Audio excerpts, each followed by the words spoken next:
welcome everyone to the ScreamCast episode 88. I am Sean DeReger, and with me... Okay. 88! Alright, with me is the lovable asshole himself, Brad Henderson. People are coming around. They're, finally realizing that. And after long last, the much overdue BJ Colangelo back on the show. I am back, and I brought a sinus infection with me. It's okay. So great. When's the last time you were on the show with us?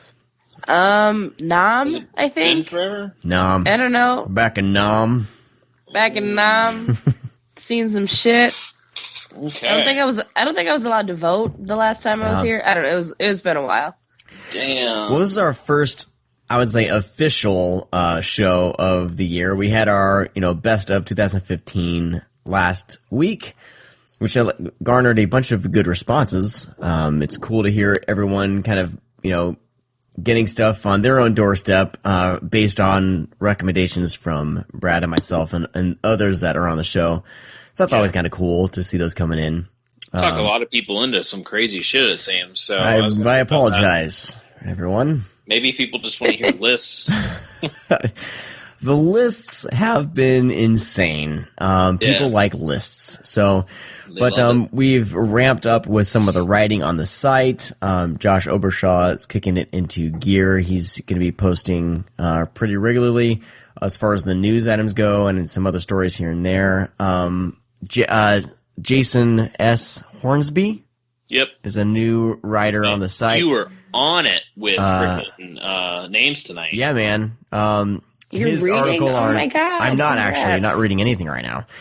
His article on Charlie Kaufman is pretty great. And when I first read it, I was like, "Are you serious?" Because Brad just texted me the article out of the blue, and I'm like, "What the fuck is this?"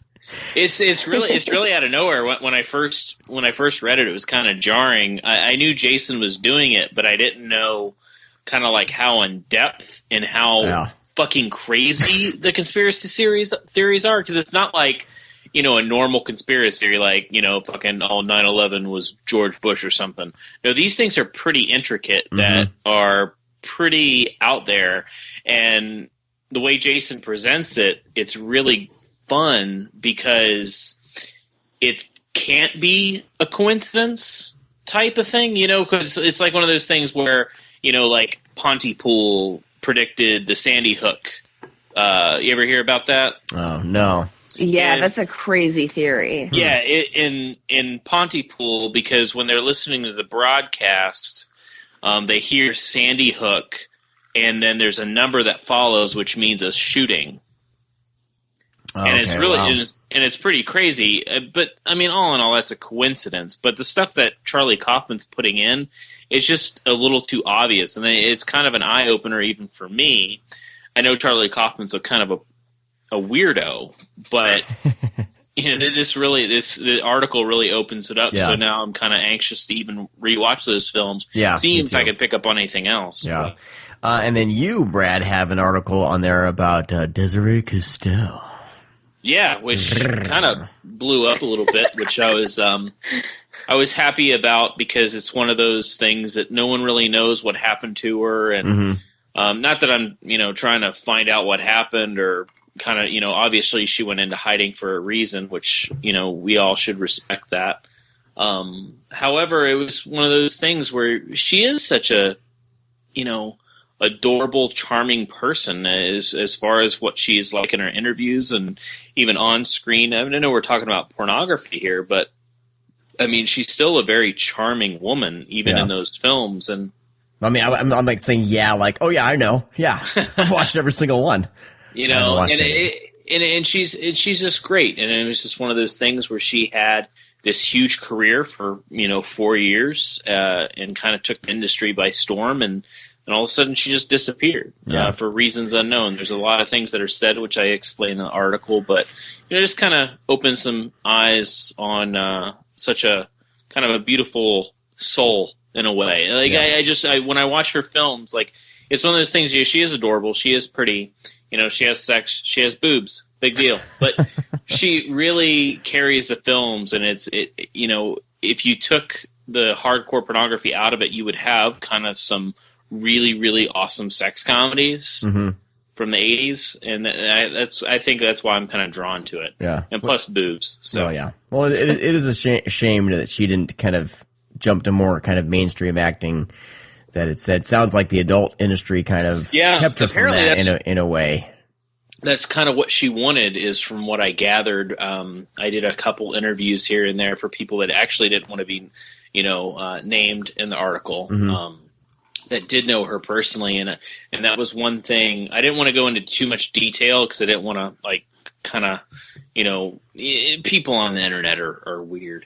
But yeah, she did really try to become more mainstream, and she just couldn't make it. Yeah, and I think that has to deal with awkwardness in her roles. You could tell she was awkward. It wasn't awkward because of pornography; she's just an awkward person. But that was part of her charm and why she was so charismatic. Interesting. Well, there's some good stuff for all of you people to read over there on the site at thescreamcast.com if you haven't yet.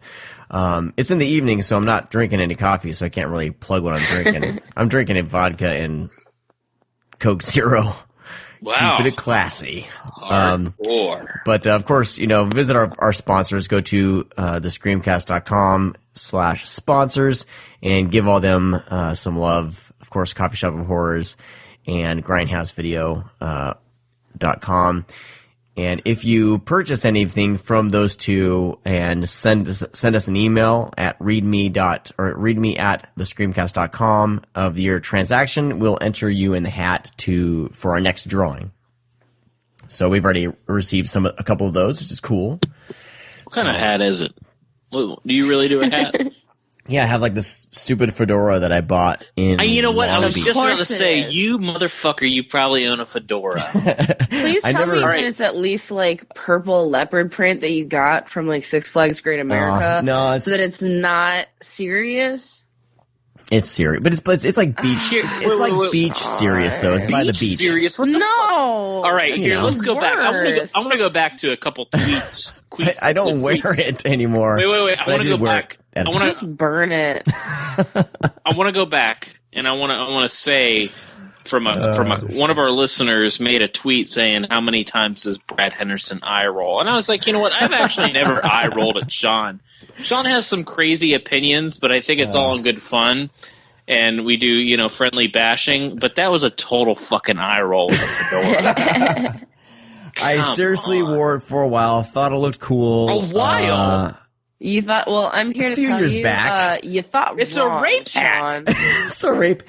Okay, hey. That no. All right. No. To be fair, a lot of people were wearing them. No.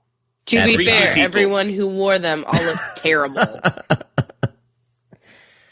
I like that Brad thinks that he's made amazing fashion choices his entire life. Who? You. I have. All right, moving along. Let's jump into what's on our doorstep. Hey, I'm going to interrupt you. I think that before we jump into what's on our doorstep, we should take a quick second to acknowledge that Angus Scrimm passed away today. Oh, shit. Yes. Because that is some serious, horror iconography that we lost today. And, I mean, it's always sad when we lose somebody, but at least, he did lead a very long and fulfilling life. So we at least have that to be fortunate. This wasn't some, shocking, recent, out of nowhere kind of event. But I don't know if you guys ever had the opportunity to meet Angus, but, I had the chance to, and he was just such a pleasant human being, just very professional, very kind, very courteous, excellent listener, and just a very warm person. And I think, a lot of people were expressing the same sentiments, and it's a bummer that we lost him, but it's nice to know that we had somebody that was such a genuinely good person to have such a great impact on a genre that we all love so much. He seems to have loved whenever he was at the conventions. Like, people have really great stories of meeting him at conventions and things like that. Absolutely. He loved loved taking pictures with people. You know, a lot of fans, you know, or a lot of celebrities hated, you know, when fans would, you know, make you say your famous lines or whatever. But you know, the one convention that I saw him at, he must have said "boy" like 85 billion times, and he loved it every single time. Yeah, and that's cool. That just says a lot about him, and he, you know, really loved his fans, and he was a cool dude. Yeah. So I mean, rest in peace, Angus Grimm. You have a metal as fuck name, and you're awesome. Yes, sir. Brad, did you have anything to say about Angus Grimm? No, I mean, I watched his movies growing up, so, you know, it was, I saw Phantasm at a very young age, and it kind of creeped that one, graveyard scene, or not graveyard, but it's a dream sequence where he wakes up and the zombies, like, reach up out of the ground and, like, grab him when he's in bed. Oh, that kind of freaked me out when I was little, but, you know, it's just piggybacking on what, BJ said. It was just, I met him one time at a convention. He was just very nice. He was actually sitting next to George Romero, and both of those guys are, you know, George Romero is the same way. He's just a very nice and honest person, and he's there for a reason, you know. And Angus Scrim was just happy to be there, and I, you know, just went up. I didn't ask for an autograph because I'm not an autograph person, but just went up and shook his hand, and you know, he just said thank you. And that's pretty much it. I mean, it is really sad that we lose these people that are kind of close to us, because you know, people always say, like, so why does celebrity deaths affect you? You don't know the person. Well, when you kind of grow up with the person, you know, and watch a lot of their movies, and they're kind of a staple in your childhood. Phantasm's a staple in mine. You know, it's one of my favorite horror films, and you know, even the whole series, aside from 4, I guess. 5's not that great either, but 1 through 3, I think, are it had a huge impact on me. That, as even when I was growing up writing, weird is okay, because those movies are ultra weird, and you know, it's kind of a nightmarish, weirdish horror film, and I've always adored that. And he portrayed that character in such a sinister way. You know, and then you meet him in real life, and he's just so nice. It's funny to watch him immediately turn into the tall man. Right. So yeah, he'll be missed. Yeah, absolutely. Cool. All right, and with that, let's jump into what's on our doorstep. Holy cow! I almost forgot. We'll get the door. Pizza.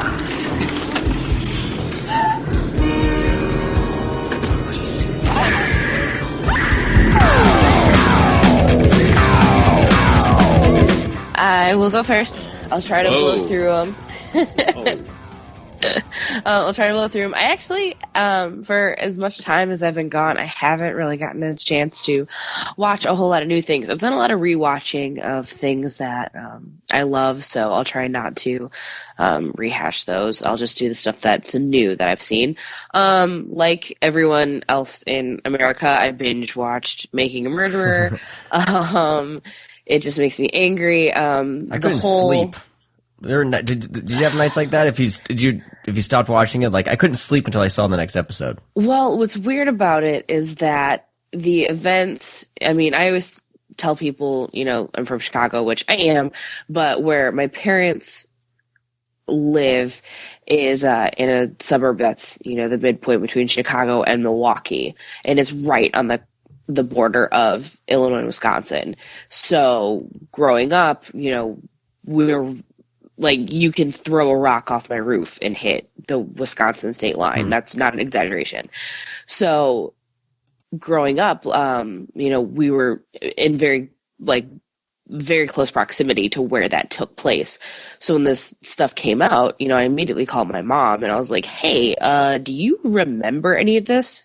She's like, yeah, it was a huge fucking deal. And she knew everything about it, I guess, when it was happening. Because my mom's like a true crime junkie. And, you know, she worked at home my whole life. So I guess she, like, followed it my mom's one of those people that, like, when, like, the Casey Anthony stuff was going on, or, like, John Benet Ramsey, like, she was, like, that creepy person who, like, followed the conspiracy theories and, like, just was glued to the TV.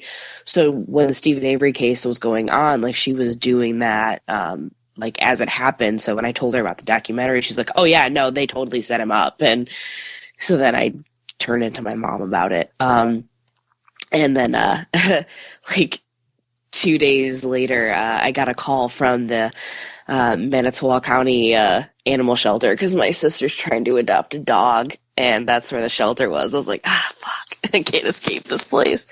Anyway, so I binge watched that. Just makes me angry and hate the world more than anything. So I watched that. I saw Star Wars. Really, really enjoyed it. But I mean, who fucking didn't? I saw Manson Family Reunion or Vacation. Thank you, Manson Family Vacation. Really liked that a lot more than I thought I would. It's pleasant. It's a pleasant movie. Yeah, I mean, Duplass Brothers films are really hit or miss for me. Sometimes I really like them, or sometimes I think that they're, self-serving shit. But this one I really, really liked a lot. I thought it was really endearing and sort of tackled such a strange sort of subject matter that we don't really talk about, which is kind of that weird fascination that we have with like the sensationalism around tragedy. So that was something that I really liked. I watched Last Shift, but we'll talk about that later. Watched Circle. I remember hearing about it. I can see the cover, but I never watched it. Yeah, it was a Netflix find. It's not terrible. Very, very good idea. I think that it's a movie that's trying to say something really important, but doesn't know exactly how to say it, I guess. Is it the movie where it's like complete darkness and the people are just like in front of one another? It's not in complete darkness. It's a one room, starts with 50 people, and basically they're on what appears to be like an alien ship. And every like 5 seconds or so, somebody dies, and they slowly realize that they can control who dies by voting. And it's kind of this, debate of, what about humanity do you value? Like, what is it in humans that we deem more important and worthy of life?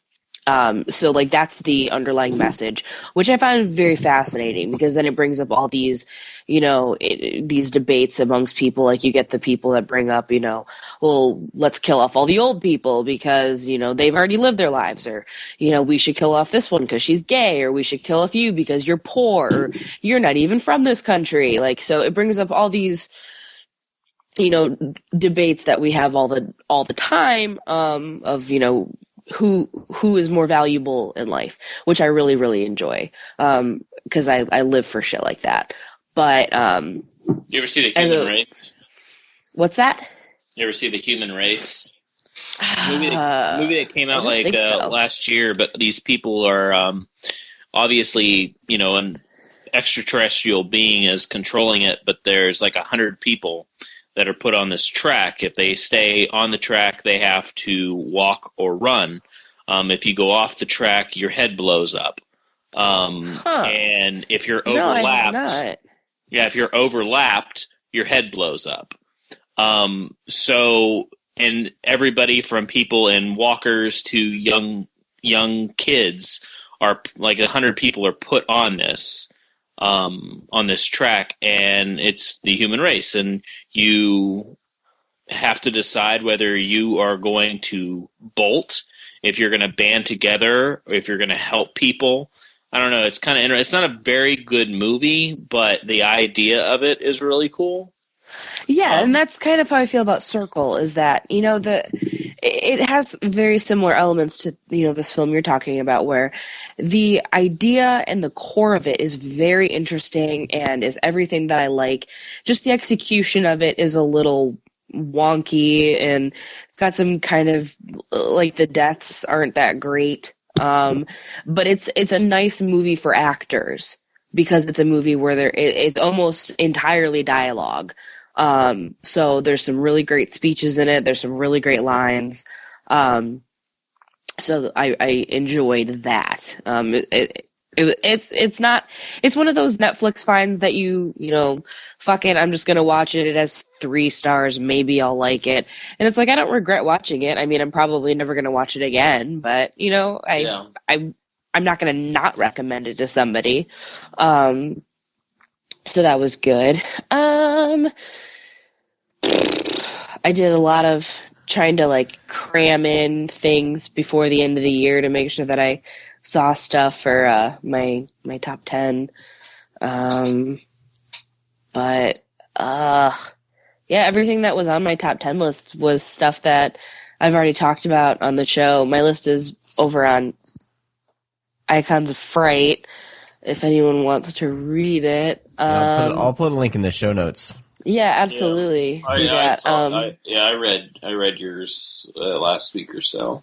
Yeah, but I want to say, for those that are lazy, I'm pretty sure it was... I'm not even going to bring it up because I don't even know off the top of my head. All I know is my number one. Yeah, my number one of the year was Spring. Okay, so I know it was Spring. This is not going to be the right order, but I had Spring, It Follows, The Final Girls, What We Do in the Shadows, We Are Still Here, Invalid, The Midnight Swim. Oh, God, that's 7. I had 3 more. What the hell else did I like this year? Oh, God, this is bad. Deathgasm. I had 2 more. Oh, shit. I'm terrible. I don't know. I had 2 other ones. It's all good. We'll put the link in the show notes. It's all good. Yeah, either way. Those to a surprise. Yeah. Yeah. There you go. Go to iconsofright.com and... Yeah, it's in there. Pretty much that's kind of all I've seen. Everything else, I watched a shitload of Christmas movies. I watched a shitload of wrestling, and that's been my last 2 months. Very cool. I'll go really quick, Brad, and then we'll let you unleash. Yeah, you unleash the hounds. Because I've been. My wife had some surgery, so I was like, oh, I'll have some downtime to watch some shit. No, I didn't. 'Cause I'm taking care of 4 people instead of 3. And I realize how much shit my wife does on a daily basis. And Congratulations. It's ridiculous. But I did get a few things in that I would want to mention.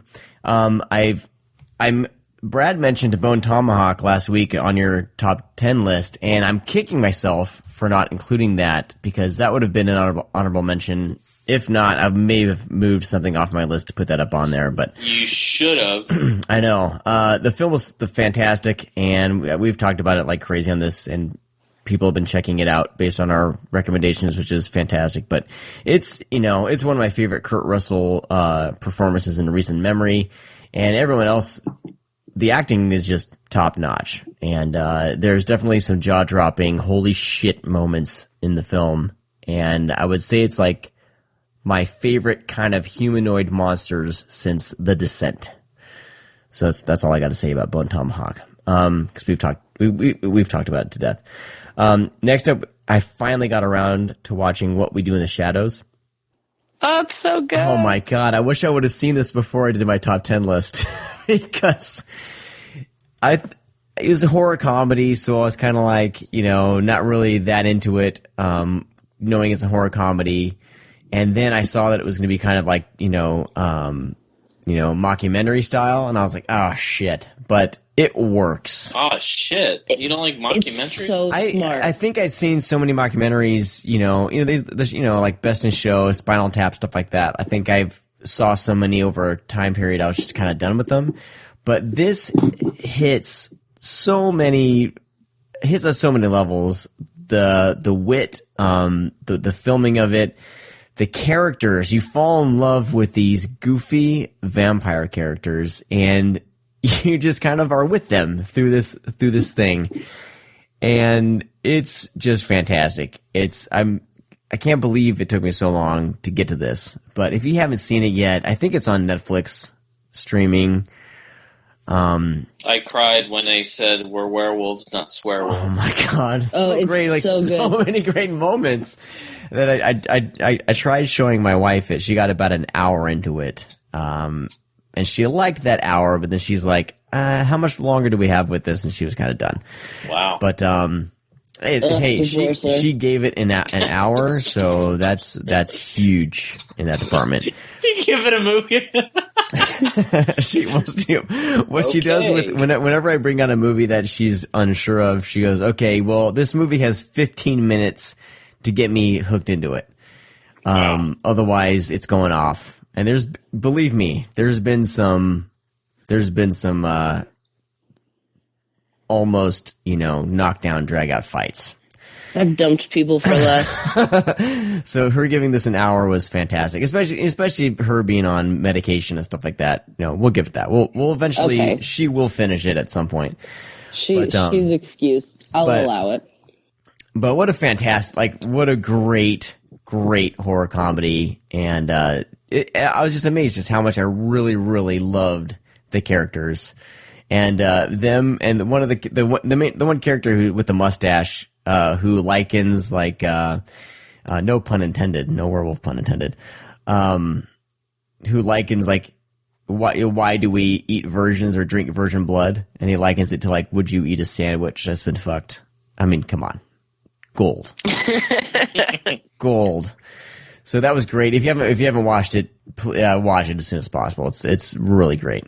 Next up. The Gift, that was on my list for top of 2015, but I feel like I haven't really got to talk enough about it. You guys need to watch it. You talked about it on the last show. I know, but it's in my it was on my doorstep. I bought the fucking thing, so it's fucking really fucking good. And when BJ first talked about it, I was like, I need to see this. And, BJ's on the show, so I want to talk about it really quick. So fuck off, Brad.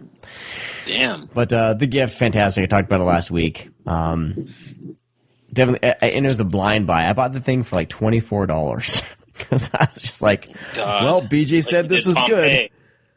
I believe can we please discuss what's going on with his face, though? What is going on with his face in that movie? What did they do? I'm so confused because he doesn't. I can't remember his name. God, what is his name? Joel Edgerton. Yeah, he looks a bit off. What's wrong with his face? Yes, it looks so weird. I don't know if it's because they gave him if it's just because they gave him contacts or is it the hairpiece or what's going on? The hair or the goatee or something? I don't know. I don't know what it is, but those pictures of when people put ham on their face and try to pretend they're burn victims. That's what he looks like in that movie, and it makes me so uncomfortable. Yeah, they did something. He doesn't look like that in real life. He has a better complexion. No, he doesn't. For sure. Right, because I'm watching this movie, I'm like, God, he looks uglier than shit. And then I was trying to figure out if he I think it was something with his cheekbones. Mm-hmm. I don't know they had what it was. They had the goatee on him, and then his cheekbones, obviously he didn't have a lift, but it seems like maybe prosthetics were put on there, and then the goatee kind of amplified. Some jowls put on there or something. Oh, God. All I know is it made me not excited to look at his face. But this movie, though, I've had so many moments of, bumping into someone and they remember you and you don't remember them. And, each one of those, it's just, kind of, you leave and you're like, my wife would be like, who was that? And I'm like, I don't know. I've had so many moments like that in my life, and to have it go from just being some weird little uncomfortable moment to being this thing that impacts your life, and that turns, and that this film is that moment of uncomfortableness, for an hour and a half. And I don't think a film's really affected me like that in quite some time. So it's definitely really good, and But one thing I wanted to mention with the Blu-ray, I got it from Best Buy, and like the slipcase, you know, the Rotten Tomatoes, they put those little stickers on there. Like, Rotten It's not a Tomato, sticker. They like imprint that they shit, freaking man. they imprint it on the art. So I threw that thing Yeah. away. I threw the slipcover away. Fuck that. Yeah, shit. they did that with John Wick and It Follows as well. That's So obnoxious. stupid. Yeah, it's like it's not a sticker. It's printed on the sticker. That's Printed. fucking obnoxious. Ugh. All right, and finally, I wanted to mention this really quick. The movie Stung, which is available on streaming. I finally gave it a shot, and it's Stay like awake. it's one of those things. Like, I love the idea, I love the effects. Why wasn't it better? Like it, you know, like It's like A movie really that God, movie like, that bad does not deserve poster art that good. yeah, like the poster art's there's one like not the like the flip poster art right on the Blu-ray that is really fucking good, but Right? it's like you have makes like me this angry. party down setup with I was going to mutant say it's the worst episode of Party hornets Down with or the whatever. Yeah, the effects are great. These giant wasp things. There's just so much more they could have done. They didn't. It has really a few silly. moments of It does have it that I has dug. a couple moments here or there, like when But- the wasp like lifts out of the person's body. Yeah, Like that's super cool. But dude, that movie's just so bland and fucking dull. it's a lot of nothing to get to something, Yeah, and it's Yep. like, which may resonate in a little bit. dude, that movie feels like it's 4 hours long. Like, Yeah, it really things is unfortunate. unfold fairly quickly. You know? Yeah, Just save your time and watch a movie called Infested. It's a lot better. or mosquito, right, Brad? Mosquitoes is shit. Damn. So it's Dude, I Or love ticks. Mosquito. Watch ticks. Skeeter. Skeeter? Is better. Yeah, Skeeter is better than Stung. Yeah. Well, anyway, that was my what's on my doorstep. That's Brad. a pretty good doorstep. All right. I'm gonna blow through mine fairly quickly because I got a lot. So first up, Blow it. Blow it What? hard. All right. I don't understand how this movie was made. I can't wait till it kind of pops up on Netflix and people go ape shit about it. But I'm going to be the first to tell you, this is fucking weird. This movie's called Wrecker, and it is a carbon copy of fucking Duel. And even though they say it's an homage and shit, this shit rips off specific scenes from Duel. All the tense situations, like, you know, two girls on a road trip in a fucking bright red Mustang. I don't know why you would choose a fucking bright red Mustang. And and the filmmaker wants to show the car off like he just bought it, so he's going to show it off like every fucking shot is before we cut. We're going to go right to the fucking Mustang, like driving 80 miles per hour down the highway.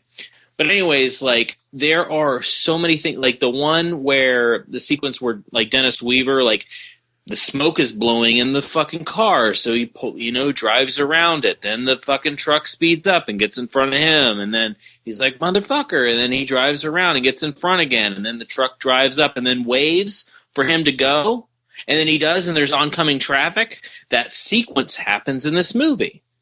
The sequence where they go to get gas, and you know, like the sequence where Dennis Weaver is in Duel. He's trying to watch the guy with his boots trying to walk across and then see if he can see him, but things keep on getting in the way and he can't see the driver. That sequence happens in the movie. The two girls go to a diner and they're looking around and they're like, oh my God, who can it be? And they see the truck and they're like looking at everybody and looking at them and they're trying to decide who actually is driving that truck, and they go up to a person and call them out for following them, and then it doesn't turn out to be them. It's a fucking shot for shot, but there's no reference. There's no based on, there's no remake. It's just a flat out ripoff of fucking Duel. It's insane. Nice. Like, this is something. This is plagiarism, is what it is. Like, I understand, like, you know, Joyride takes a lot of things from Duel, but Joyride is its own movie. It uses homages. You know, they homage from Duel and, you know, road games and stuff like that, and they make their own movie. This directly rips shit off, and it's insane. Is this like how Lockout directly rips shit and Escape gets from New sued? York. Whatever. No, Yeah. it doesn't. The Lockout's fucking awesome.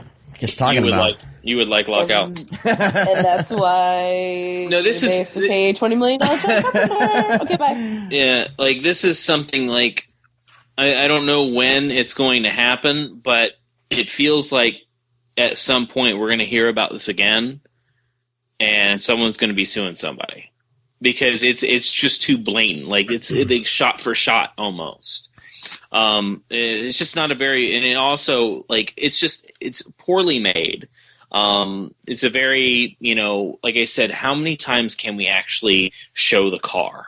And it's a bright red Mustang. And it's one of those things where if you want your people to connect with a character, don't give them a fucking 2017 fucking hybrid Mustang or whatever they're driving. Give them something normal. Because once you see that fucking Mustang, you're like, that's a douchebag. You got to give somebody an older car is more down to earth people when you in cinema. So give them a fucking jalopy or something. So, anyways, not a very good movie either, but definitely a ripoff of Duel. Second is a movie I thoroughly enjoyed immensely. I don't care how many people hate Max Landis, but American Ultra is fucking funny. Oh yeah. Oh my god, it's so good. And it's so good, and I was so pleasantly surprised by this movie. Total like 80s throwback to action movies. It's just the perfect blend of like action, comedy, and drama. Like the dramatic sequences are really, really good. It's really funny at times. The action is fucking phenomenal. And just some of the dialogue is just spot on. I didn't really care for the dialogue between the CIA operatives because it felt a little childish, but I guess that was kind of what they were going for, like that 80s feel where, they weren't strictly professional. It's like almost like little kids bickering back and forth. Yeah. But when he buys fireworks from John Leguizamo and he says, "Hey man, you want to do some acid?" He's like, and go to the titty bar. He's like, "Dude, it's 8:15 in the morning." But anyways, John Leguizamo was great in it. Yeah. But it was, I'm not a big Kristen Stewart fan, but she plays Kristen Stewart, which is fine. She shrugs fine her way. She shrugs and mumbles her way through it. But I think it's one of those things where you have kind of, John Leguizamo is definitely a character actor, but Jesse Eisenberg and Kristen Stewart play the same characters every fucking movie. But with this, I don't know if it was just how it was directed or if I was just really digging it at the time, but they do really, really well. But I guess this is the kind of roles they're made for, in a way. But anyways, definitely go see it. Yeah, it's fun. It's definitely worth a watch. I really, really love that movie. Second was, or third, was a film called Kill Game, which was originally Pranked. It was PRANK''D. Yes. Oh man, we're appealing to the youths. Oh god. So, Okay. Kill Game is a very much I Know What You Did Last Summer type story where these few characters that are close friends, they have a friend die. He dies 3 years to the date of somebody else that they knew that they accidentally killed, and then someone comes back to kill them all. And it's very, very like 1998-esque, like 97, 98, when those like Scream things were happening, all those films like Valentine and shit, this is so up my alley. Yeah. And the mask, the killer's mask is fucking great. The kills are really, really fun. They're creative. But it's very much like, we're stuck in 1998 with a direct-to-video horror film that runs an hour and 45 minutes and feels like a soap opera half the time. Because when they pour the drama on in this movie, I feel like it's fucking Young and the Restless or some shit. Is everyone screaming like they're going for the Oscars? Yes, they're fucking overacting. They're screaming, and it's like, can't wait. I was laughing every time because they would say, well, it's so and so. Well, they're not a suspect. No, I know them. They wouldn't do this. Like everybody fucking says that for people they love. But it's extremely predictable. It goes on for way, way too long, but it does have some creepy moments, and the killer, the outfit, it's like boots and a long trench coat and a big machete with this fucking granny mask. It's really effective in that sense, but all in all, kind of by the books slasher film. Next up was I have nothing bad to say about this movie. However, I did not like it. It's called Condemned. It's a rich family. This daughter, her family is always bickering and kind of an abusive family. So she runs away with her boyfriend, and he lives in this fucking apartment complex that's basically condemned. And these people are just getting by living there, but they're not making any payments. Like the electricity's on, but I mean, walls are falling down, rats are everywhere, and it's just a bunch of criminal like lowlives that live in there. And her boyfriend lives with a few people in this apartment complex. An infection spreads, and people get infected, and they turn into murderous beings.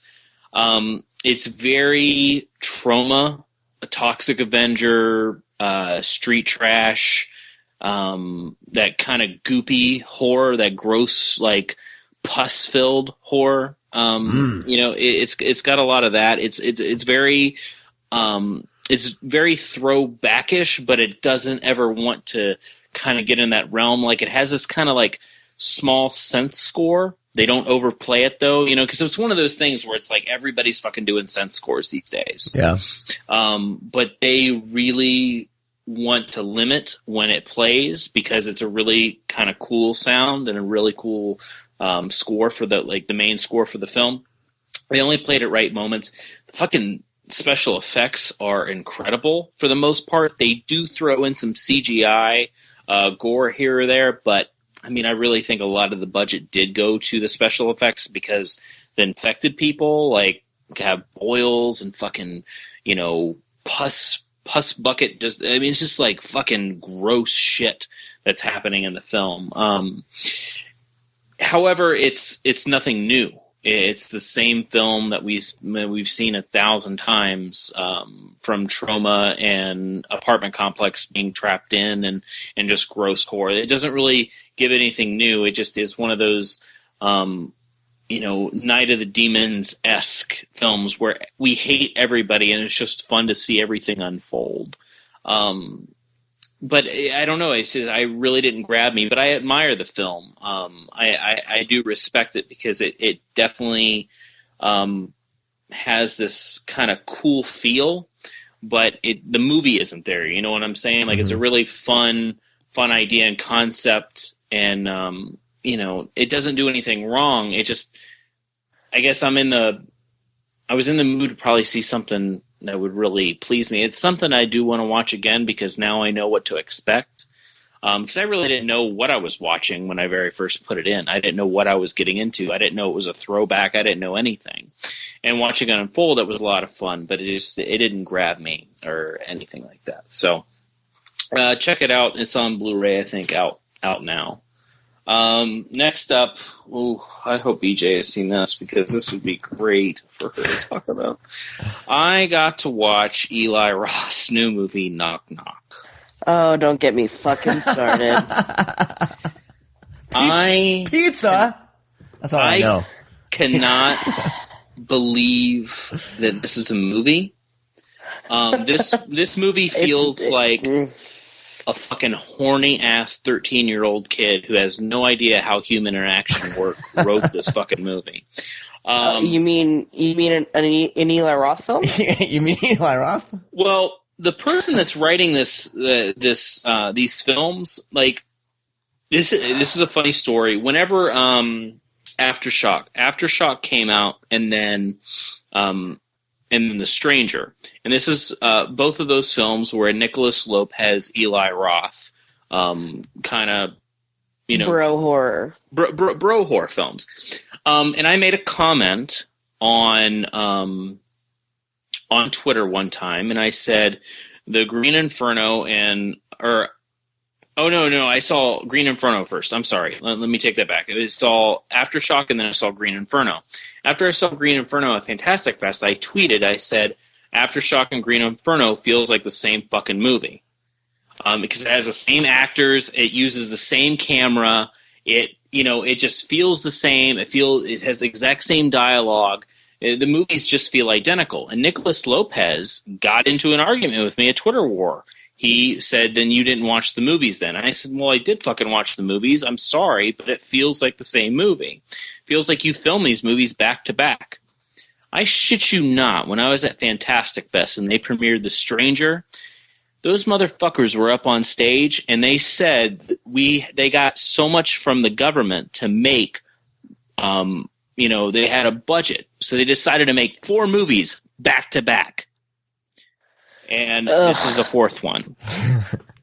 Fucking The Stranger, Knock Knock, fucking Aftershock, Green Inferno, they all feel the same, and this is right in there with there. But aside, they get Keanu Reeves, who I like, but gives the worst performance of his life. Because he's phoning it in. You could tell he was like, ugh. Well, he does I need a fucking paycheck. He does total cage rage moments in this movie to the point where you're laughing. Janice watched this. And I'm watching it, and I'm like, this is this Eli Roth idea of having a good night? Is these just 2 girls show up to fuck him? Yep. And I was thinking, all right, we're about 45 minutes in the movie. There's got to be some overall plot of why they want to get in there. Nope. You don't get that either. It's just like, come on, man.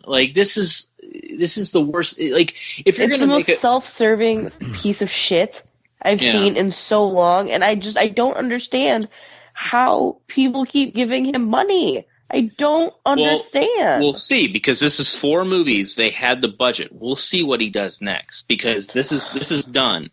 They had the budget. They had $4 million for all these films, which is mind blowing that they spent just that little. But the films look terrible. Whatever camera they're using, the fucking camera's fugged into a goat or something. I don't know what the fuck is happening. It has the worst fucking... It's goat simulator game. Fucking use, Red or fucking use your phone or something, because even an iPhone shoots better than that. But one thing I really hated about the film is that you have these 2 girls that show up at this married man's house who's happily married, who's a good father. I'm a good father. He says that a million times in the film. But, it's one of those things where you want the film to kind of teeter on, temptation and desires or a taboo subject. It never does that. You have films maybe like The Babysitter with Alicia Silverstone, where, you have 3 men that are infatuated with this girl that plays with temptation and taboo, and it's interesting. This isn't. It's just what the fuck do you keep doing? And why? Why do you have this girl pretend that she's a fucking baby, a little girl, and that he basically just raped a child? Why do you have to play that button for so long? If they wanted to do it for, because she pretends like she's fucking 15. You're a pedophile now because you fucked a 15-year-old. Well, okay, that's fun to maybe play with for a second, but they really play that note. And it was just extremely uncomfortable throughout the movie that you had to keep seeing it. Because he doesn't understand how human interaction works. Yes, he doesn't understand it, because what it is because in his fucking mind. Yes, that's Eli Roth. We're watching Eli Roth. Yes, because in his mind, you said to yourself with the, I'm a good father. When you keep pounding the I'm a good father line, it makes it, by him being a good father, that vilifies the girls because he's a good man. No. But then when you play this, pedophile thing, that makes him a bad person, and it makes, them the victims. It's no. It makes you a shitty person for, kind of playing and kind of exploiting this through line of pedophilia when, it's not cool. You don't show something like that. Yeah, but suddenly she's not 15, therefore it's okay. No, fuck off, dude. Yeah, and it's just one of those things where they try to iterate reiterate that he's a good person. How many shots? Like, they strategically put family photos in every fucking shot of that movie. The hallways are fucking lined with family photos. And, like, writing "I like cum" on the little girl's face on the photo, like, really, motherfucker? Like, that's, like, you know, do we really have to go there with this movie? Like, like, if you're a fucking phenomenal filmmaker, if you're Tarantino and you do that, you can maybe get away with it if it's in context. But when you're fucking Eli Roth and all you do is make rape bro movies, fuck you. Ugh. So anyways, fuck Knock Knock. Fuck. Yeah. It's real awful. I really don't think Eli Roth can come back. I mean, I did like the guy after Hostel. I do enjoy Hostel 1 and 2. I enjoy Cabin Fever. But, I mean, his kind of where he's going now, no. I'm not digging it, bro. So anyways, moving along to a Severin title here. They released Christopher Lee as Count Dracula. This is directed by Jess Franco. I'm not a Jess Franco fan at all because he has made a billion movies and he has like one good one. But I actually enjoyed this one. It's a PG-13 horror film, which is weird, based on Dracula. But definitely one of Franco's better films. Did they have PG-13 back in 1970? Or did it just feel that way? Was it just PG? PG-13 came about after Indiana Jones and the Temple of Doom and Gremlins. Okay. It came out after Gremlins. It was probably PG, though, because... Okay. I thought Gremlins was PG, and then people freaked out about it. Yeah, something like that. We need PG-13. Yeah, I did not know that. I don't know. It's probably re-rated for the release. Yeah. Well, okay. So PG, and it is a PG film, which is Jess Franco made a PG movie. I can't believe I'm actually saying that. I didn't know. I just thought this was like a hypersexualized Count Dracula movie where he fucks his like 3 brides all the time. But it's not. It's kind of like a Count Dracula exists. They know he exists, but they're kind of unaware that he's this powerful vampire. And it kind of goes into this kind of psychological standpoint where Dracula can drive people crazy. Huh, that's cool. It got a great score, and the special features are really fucking good on this. I actually checked this one out because the transfer is really, really bad with this Blu-ray, so I was kind of hoping they would give a little bit more, and they do. They have this really, really good kind of interview with Christopher Gans, who did like Brotherhood of the Wolf, the Necronomicon movie, Crying Freeman, really, really good filmmaker, and it kind of goes into his kind of infatuation and appreciation for this specific film, this Franco movie. Which one thing I do like about Franco is that he knows how to film a movie. His films look gorgeous. They look really, really good. It's just that I don't know if it's a lost in translation thing where we kind of disembark from how things are actually supposed to be played out to what we think they're supposed to say. And they're saying something completely different, mainly because the person that's typing the subtitles really doesn't speak the language. However, this is not like that. It is, it does has a couple, I think, like a couple Spanish actors here or there, and a couple Italian, like Soledad Miranda is in the film, and she's cute as a button. I tell you what, I know that we talked about her when we talked about Vampire Lesbos, and she killed in ecstasy. But just a really decent movie. Nothing wrong with it, and the score is fucking great. Sounds good. It's just the transfer isn't that that great. But everybody should pick it up. You'd be like, I know there's like a million Dracula movies. That was another thing, is that there are so many fucking Dracula movies, and not all of them are so great. Oh, another thing. There's this fucking special feature on here where Christopher Lee reads Dracula. Oh, Bram Stoker's Dracula. Are you shitting me? Fucking great. Oh my so god. Good. I didn't get to watch the whole entire thing. Is it? But, I would download that. Listen. I would rip that and download that to my iPod or iPhone or listen to it. It's a lot of fun. It's the special features are really good on the disc, so it's definitely worth it. I just think Severin really did go all out on the special features, mainly probably to make up for the poor transfer, because I'm guessing maybe the film has been destroyed. They don't really go into detail of why. Yeah, their other release, they talk about like the transfers and stuff. Like this one on the Count Dracula one, there's like no mention at all about the transfer. Yeah, it's really bad. It says remastered, but they don't. It looks like a VHS. It looks like a VHS print. So next up, unless it's like a really shitty 8mm, maybe print, that could be it too. Next up, we have very underwhelming movie. I didn't really go in and think it was going to be all that great, but it's called Tiger House. It's a home invasion movie.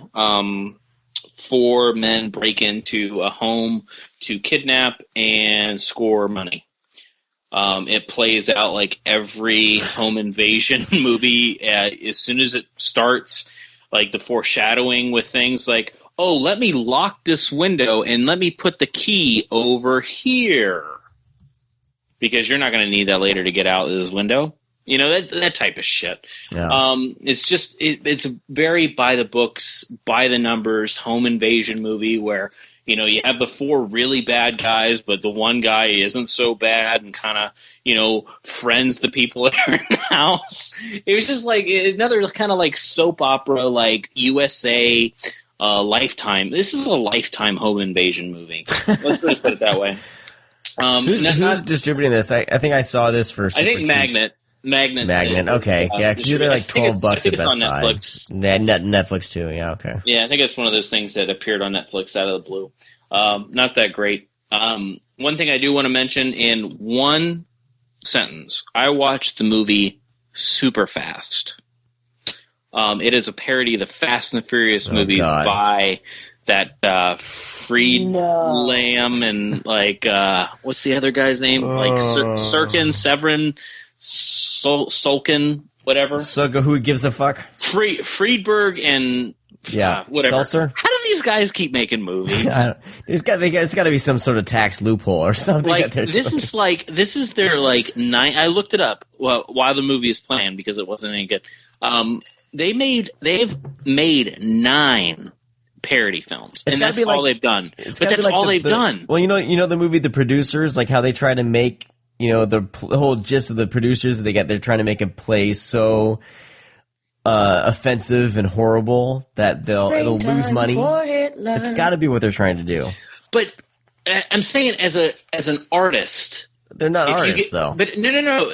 But you start off making a parody. Yeah. But you think you would kind of make at least one movie where if you made strict comedies, you would want to make an action or horror film eventually. No, these guys have written 14 parodies and have directed 9 of them. And their idea of parody is like, oh, this looks like Superman. Doesn't that guy look like Superman? That's the it is.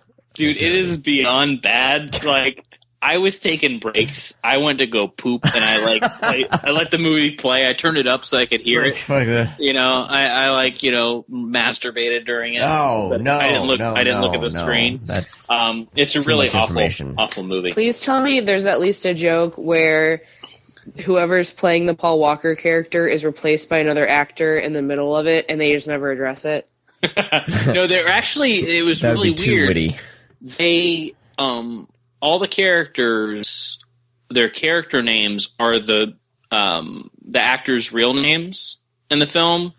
So like Detective Dwayne Johnson and fucking Michelle and Vin, but Paul Walker's character is Lucas, which I thought was kind of interesting. They didn't. I think they were trying to be maybe a little too respectful for that. Yeah. But the only funny thing about it is that the guy that plays the Rock character, Dwayne Johnson's character, Hobbs, does a fucking spot-on job. Is he at least profusely sweating through the whole thing? No, he keeps, all through the film, he keeps putting baby oil on. That was the only funny thing, but the only reason that's funny is because they make that joke in fucking Fast and Furious 6. Right. Because Tyrese says, "Hey Mia, hide your baby oil." That's the only reason they actually were witty enough to think. Oh God. Okay. That's pretty great. Next up, real quick, I watched the sequel to Sinister. Sinister 2, of course, it's called. Yeah, that comes out this week. I consider Sinister probably one film that continually would scare me. Like watching it, my heart beats. The soundtrack for that movie, it's that so unnerving. It's so haunting. That lawnmower sequence is horrifying. Like everything about that movie continually is scary, no matter how many times I watch it. And I truly love Sinister. So I was really excited to see Sinister 2. I didn't get to the theater to see it. It didn't play very long around here. It was in and out. So, I was kind of bummed out because you didn't hear a lot about it. So I was, kind of anxious to see it, but not really because I didn't, I wanted to follow up, being as good as the first one. And I really liked how they carried this story with the small role of the detective that's in the first one. He's the lead in this one. I thought that was kind of cool. Former deputy so-and-so? Yeah, deputy so-and-so. Nice one. That's how he's credited. Yeah. It's hilarious. So, but he's, he does a really great job. The film, I don't know, it lacks, it does what the first one did over again, but weaker. Which is crazy because I think, Scott Derrickson and C. Robert Cargill, they're, very movie savvy. And I'm wondering if they just had to punch this out under that's what it feels like. It feels like they wrote this, within a week or two. Yeah. And hey, they had Doctor Strange to move on to, so put some Band-Aids on it, wrap it up, and throw it out there. It does have some really great moments. I wanted them to expand the universe of this, Mr. Boogeyman. Mr. Boogie, whatever they call him. And they do. Bagul. Yeah. Well, they call him Mr. Boogie, right? Or something like that. So, yeah, we actually get too much of Bagul. That's the problem. It makes him not scary. So when he shows up, it's like, oh, that's a character in the movie rather than kind of like this haunting figure. See, I thought the first Sinister was scary up till the end. In the end, I just... Well, that's what they do is with the end of Sinister, kind of the whole movie of part 2 is like that. Like, we actually get to know and see how the films are actually made. Okay. And it's solely based around ghost children and them moving on to the next house. They do expand a little bit on the universe with it, which I'm not going to go into detail because that would obviously spoil some people for things and people haven't seen it. However, they spend way too much time kind of rehashing the first one. They talk way too much about the original film, what happened, the characters that were in it, and to the point where we're watching the first movie over again, it's just not as scary. Gotcha. Especially like the tapes, the reels that we watch of the murders. There's all new reels for the murders. However, man, they just don't do it. They're very bland. Very not. They're not scary. They're not shocking. There's only one. It's probably almost as effective as the lawnmower sequence. It's really, really good. However, it just lacks that power. Have you seen it, BJ? Which one? The alligator. Yep. Yeah, that's the one that got me too. Yeah. I was like, oh, shit. Yeah, I watched the alligator. I was like, holy fuck, man, that's fucking terrifying. However, like most of them are just really bland and just not really. They're not good.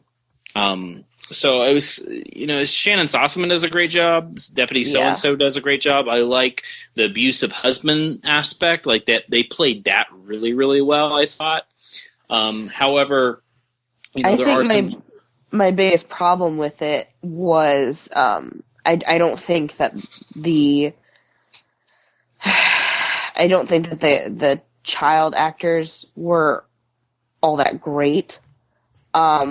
I think that they focused a little too heavy on, you guys need to be spooky kids and not you need to be good actors.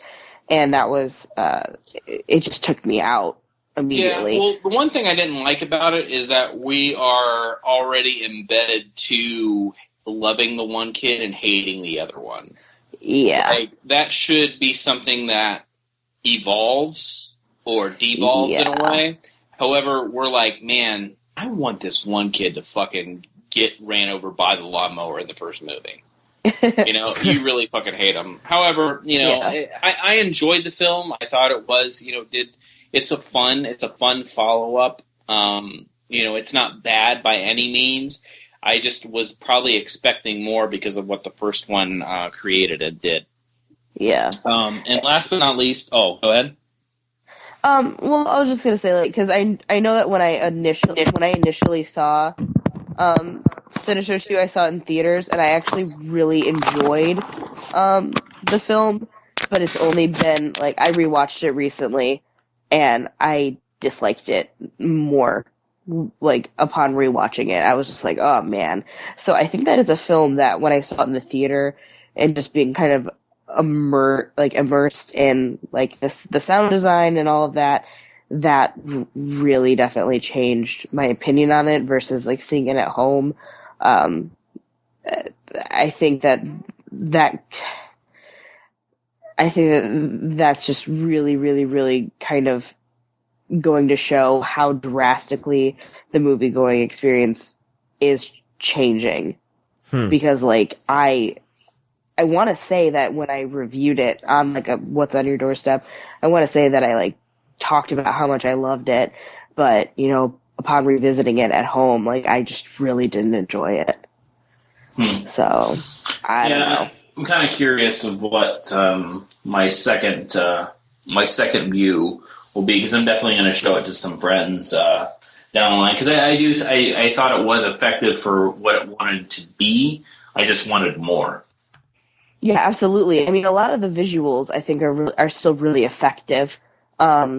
Like, a lot of the imagery in it I think is really, really powerful, which is not that easy to do, especially when working with kids. But it just isn't back quite as powerful of a punch as the first one. But I don't know. And last but not least, I actually watched this tonight, right before the show, a couple hours before the show, and this movie took me by surprise. Have any of you ever seen, I don't know how to pronounce the first name, Sean, maybe you can help me out with it since you're so good at names. But it's, Sion Sono, like, Why Don't You Play in Hell, and Cold Fish, and Suicide Club, and all that. It's one of his movies called Tokyo Tribe. And I've been wanting to see Sion that. Sono, yeah. So I missed this at Fantastic Fest. I'm not a big fan of I don't want to say this type of cinema because it makes me seem like an asshole. I passed up Why Don't You Play in Hell at Fantastic Fest, and I watched it when it was released by Draft House, and I really, really liked it. And then when I was at Fantastic Fest, I skipped Tokyo Tribe because it was a 2-hour movie about our Japanese rap battles. And I was like, I don't speak Japanese. Why am I going to like a movie where they all rap and it's some fucking West Side Story? Biggest mistake I've ever made. I watched this tonight. Man, this movie is so much fucking fun. It is visually stunning. It has some of the best action sequences and fight scenes I've seen. It is over the top. It is silly. It's very charming. The lead characters in the film are outstanding. The one girl that plays Sunny or Sunmi, she is fucking fantastic. She kicks so much ass in the film. It's just an all-around really, really well-made, batshit fucking crazy movie. Like, it is borderline stupid because it's literally a bunch of gangs that rap battle, but they fight at the same time. But there is kind of like this seriousness to it that works. So if you're into anything like this, or any Sion Sono's films, and you like Why Don't You Play in Hell, you'll adore this. And this isn't my type of thing either. I'm not really drawn to these types of this Japanese cinema, which is a different, like they have different levels. You know, they have like the really gory, over the top stuff. They have, you know, the really weird films. They have the J horror. You know, they have just kind of your, you know, Yakuza movies. So it's very, not two films are the same in Japanese cinema. It's kind of all different. So when I say I'm not into this, what does that really mean? I don't know. It's sometimes when I look at a film, I'm like, I don't know if I'm going to enjoy that. You know, however, I'm wrong, and I'll never doubt Sono again because I really liked Why Don't You Play in Hell, and I adored Tokyo Tribe. So definitely watch it. Trust me, it's once you start it, you're going to think, man, what the fuck am I doing here? Like, you don't know if it's a work of art and magic is happening or it's just the dumbest fucking thing you've ever seen. But once you're about 20 minutes in, you're like, okay, this is actually brilliant. And we are going to watch rap battles unfold while we watch, like, badass kung fu. Like, it's really fucking cool. So definitely check it out. Cool. Well, let's jump into our feature film, the film we're going to talk about, the main film we're talking about here. This kind of was actually kind of a happy accident because we last minute chose to do this one because the movies we wanted to watch, I wasn't going to have time to get to them. But then for our Stream Screams and our VHS segments, this movie actually ties in kind of nicely in a weird way to those. So the movie we're talking about today is called Last Shift. It's a 2014 horror film directed by Anthony DiBlasi.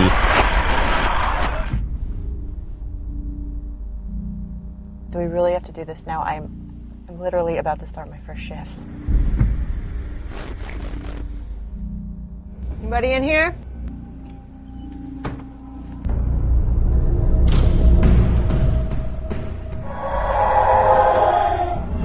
You are the lucky rookie to work the very last shift in this mausoleum.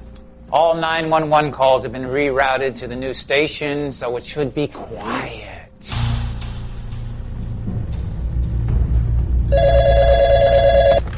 Sanford Police Department. Help me. I'm trapped. I think they might all be dead.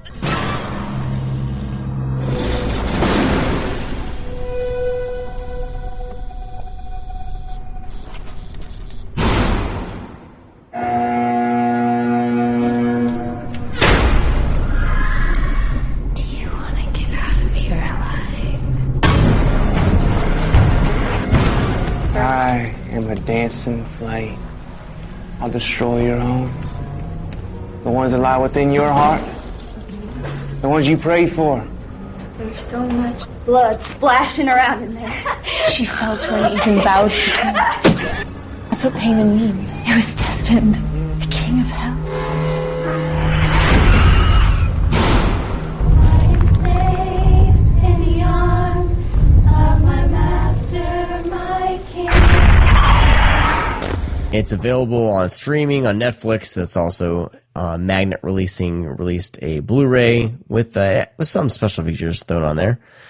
So I watched this for the first time the other night. I'm unfamiliar with Anthony DiBlasi's previous work. This is the first movie that I've seen of his. Everything else I have not seen. But I'll throw this over to you guys first. BJ, what are your impressions of Anthony DiBlasi's Last Shift? So I have a very strange feeling on Last Shift. I saw Last Shift on Netflix. It was just a random find, and I was not sure what to expect of it at all. I really, really enjoyed the performance of the lead actress. I think that she is incredibly talented. For those who don't know, the film is about a rookie cop who's working at a police station on, a shift at the station on like the station's last night. They're like close it down. Yeah, they're they're relocating up, like, across town or whatever. Yeah, so it's the last shift that's going to be going on at that station, and she's going to close out for the night, and then a bunch of weird shit starts happening. So that's pretty much the gist of it. Was not sure what to expect, but I really, really liked it. And I was kind of blown away by some of the visuals. Some of them, the practical visuals, I really, really liked. Yeah. I thought the cult aspect of it was fantastic. There's some moments that were genuinely unsettling to me, and I loved it. And then I saw Let Us Pray. And then I did not like Last Shift anymore, because Let Us Pray is the same movie, but far superior. Oh my gosh! You know what? I didn't have time to get to it, but I was going to watch Let Us Pray like the next night, and I didn't get to it, but it's still on my shelf waiting to be watched. So that's very interesting. I will be very interested to hear your thoughts after you see Let Us Pray, because that's what happened. I was like, man, I love Last Shift. This is great. And then I saw Let Us Pray, and I was like, man, I was like, I don't really like this anymore. Wow. That is good. Okay. Because I had the kind of the same reaction to you. I mean, I really dug a lot of the aspects of Last Shift. I like the strong, like the actress. Let's see, is it Juliana Harkavy? Jessica? Is it Jessica? Who's the? Trying to see her picture here. Jessica's the main actor. Yes. Okay. Yes. I think she's pretty good in the role. Like you believe her as kind of a rookie cop. She handles it. It's absolutely. Movie. She acts like somebody whose dad was a cop. Mm-hmm. I mean, and that's what I think I enjoyed the most about her. Yeah. She does pretty great. Like you said, the prosthetic effects by who are they by? I had it. Lee Grimes are pretty fantastic, and just the last 20 minutes, like it goes pretty apeshit. I really dug it, but it drug in the middle, because there's a time when you're just kind of following her around this empty station, and weird shit's going on here and there, but it's just like I don't know if it was the lighting or something like that. It just didn't. I was just getting really bored, and then I kept giving it a shot, got through all that, and then it got a little bit batshit, and it ended, and it was all right. I would if someone saw this on Netflix, I'd say, yeah, give it a shot if you haven't, if there's nothing else to watch. Oh yeah, I absolutely would recommend this to people, and like me seeing Let Us Pray doesn't mean that I would not recommend Last Shift. Like I still enjoy the movie. I still think it's good. I just think Let Us Pray is far superior.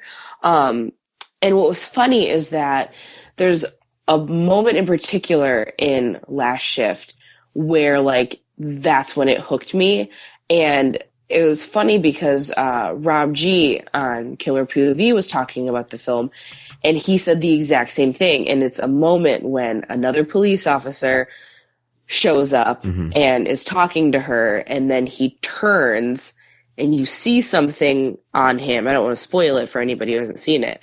But, like, there's something on him that is not right. And you're like, oh, shit. And that was the moment when I watched it that I was like, all right, yeah, I'm hooked. I'm in. Like, now you've got me. I forgive you for the last 25 minutes of nothing. You know, because that moment alone, it like, there's moments in it that are very Sixth Sense to me, where you're, you know, like, very similarly to, I guess it reminds me a lot of, like, the scenes when, you know, Haley Joel Osment's character is, like, talking to, like, the dead bicyclists who, you know, looks completely normal, and then, like, they turn left, and then, like, something's fucked up.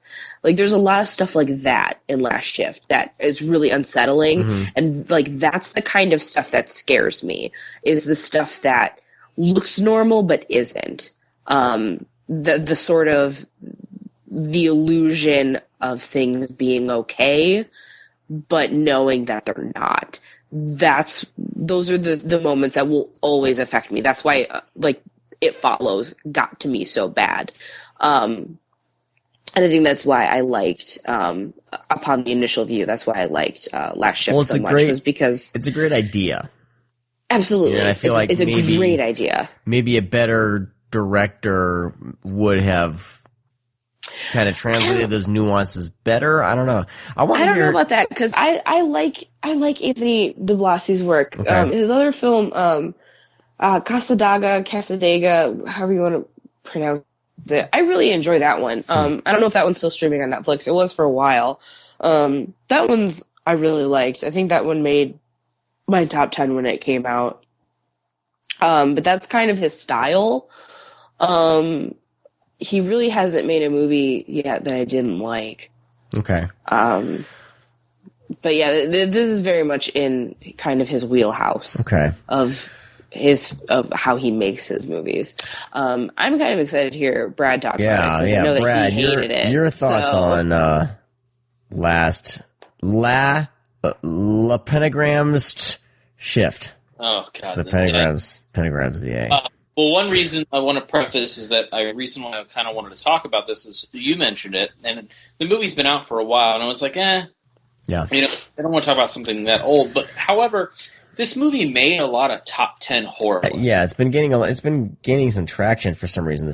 And that intrigued me to talk about it because I honestly do not see why anybody really likes this movie. Well, I think there's the idea of the film, and definitely there are some unsettling moments, and it's an original premise. No, it's not. Well, it's an original horror. It's not a sequel. It's not, you know what I mean? But there's definitely some unsettling moments in it. It takes the plot of Assault on Precinct 13, but instead of making it the Cholo with the gangs, it is a cult, which is kind of the same fucking thing.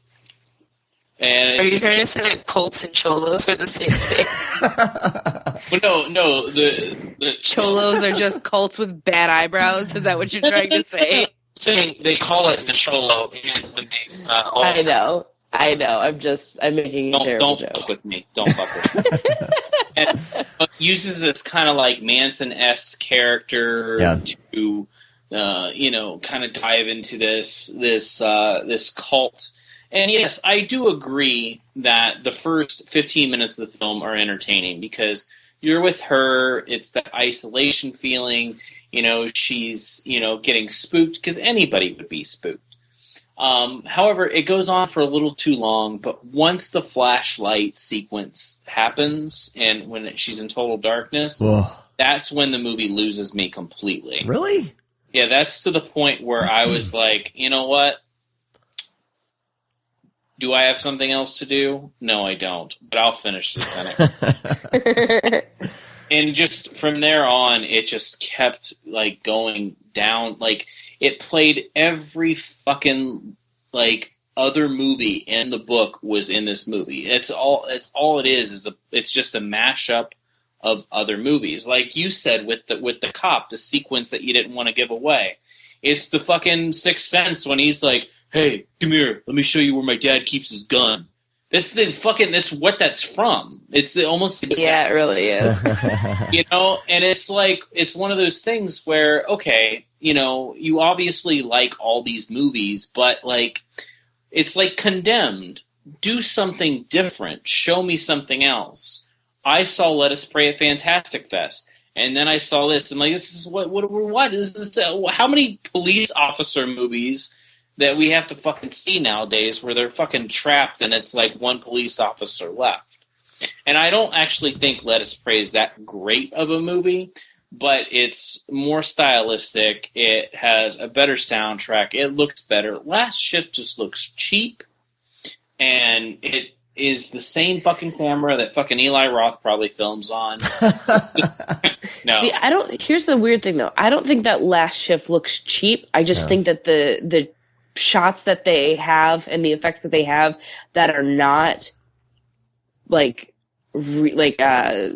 prosthetic make everything look so fucking awful. It's like when you have not prosthetic, practical. God, I can speak English, I swear.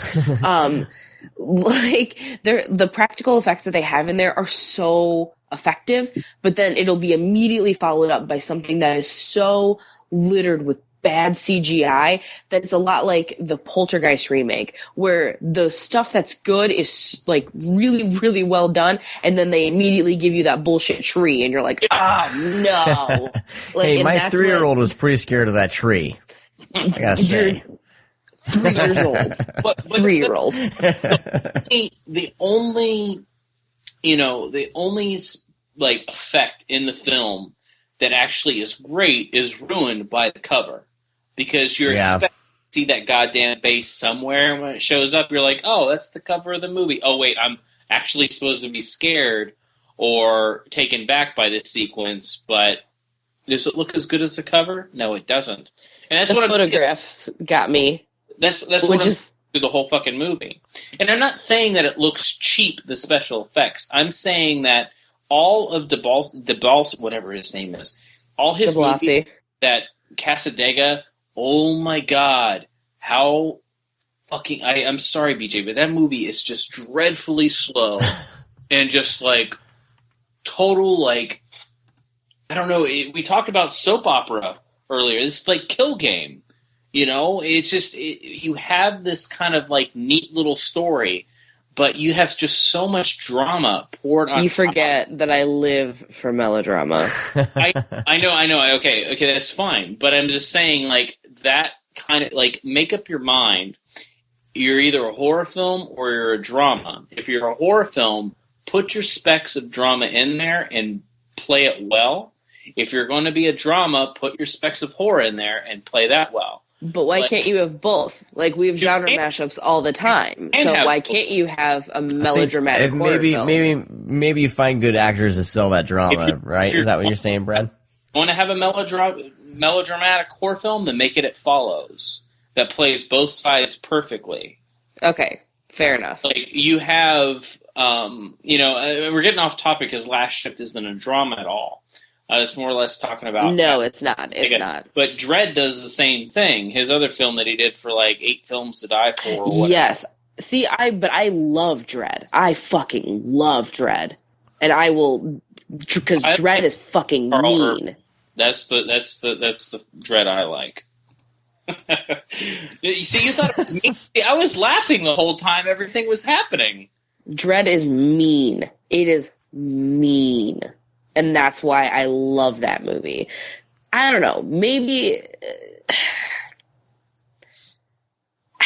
I don't know. Because I hate pulling the card. But, like, maybe it's because I've been on my goddamn deathbed. But when I watch the scene in Dredd where the kid is talking about, like, losing his hearing again, and, like, that being the thing he's most scared of, and then he fucking makes the kid think he's gonna go deaf again. Like, I almost throw up every single time I see that scene. Because all I think about is, like, what that would feel like if somebody, as a joke, told me I had cancer again. Like, I would fucking kill myself. Like, that movie is so goddamn mean. And I don't know. I think that it's just probably just personal experience. So... it is what it is.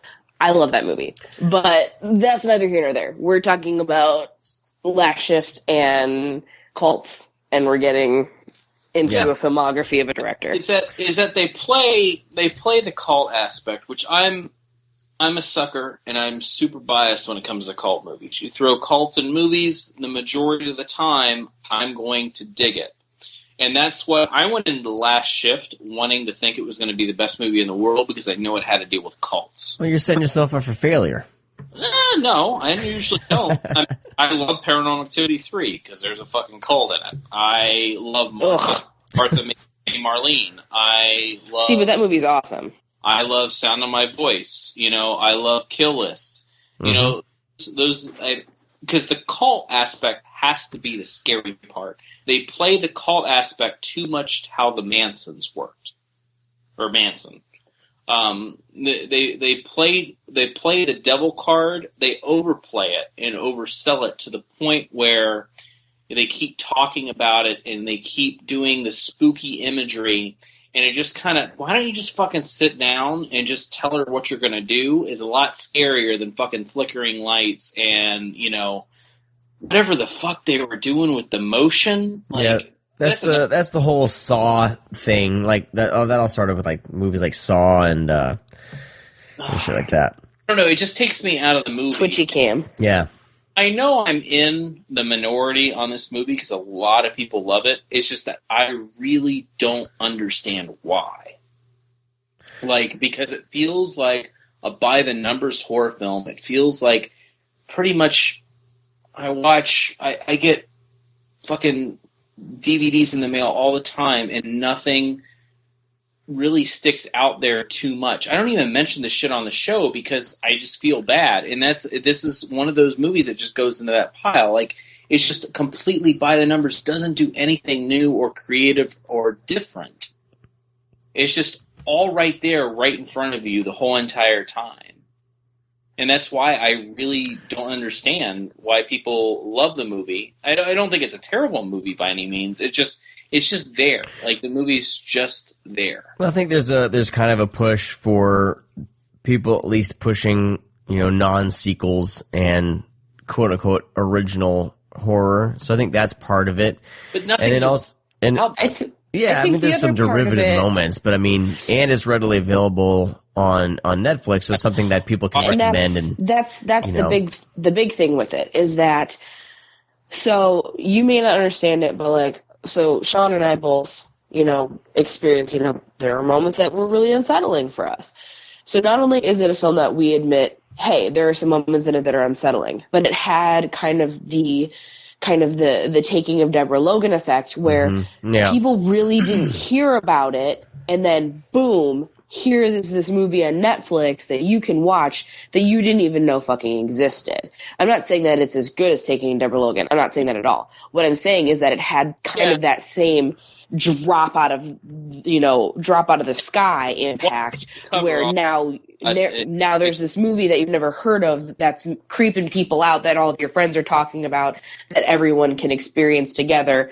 So everyone's going into it on the same level. Like, it isn't something that like hit a bunch of festivals that you've been hearing about, or like people have been reviewing for months and now you're finally getting around to it. Like, everyone's going into it on the same level, critics and fans alike. I mean, you know, 2-3 years from now, are we going to be talking about Last Shift? Nah, hell no. No, we're not, you know, but is it something right now that, people are discovering around the same time? Because there is that, like, festival, everyone just gets just tired of hearing about it, you know, like Babadook, that happened to Babadook, where it got a lot of great reviews. Once it was readily available, people are shitting on it. Oh, that's it. You know, same with It Follows, and, you know, why are we still here, or we're still here. That's people's own problems, because they have this hype.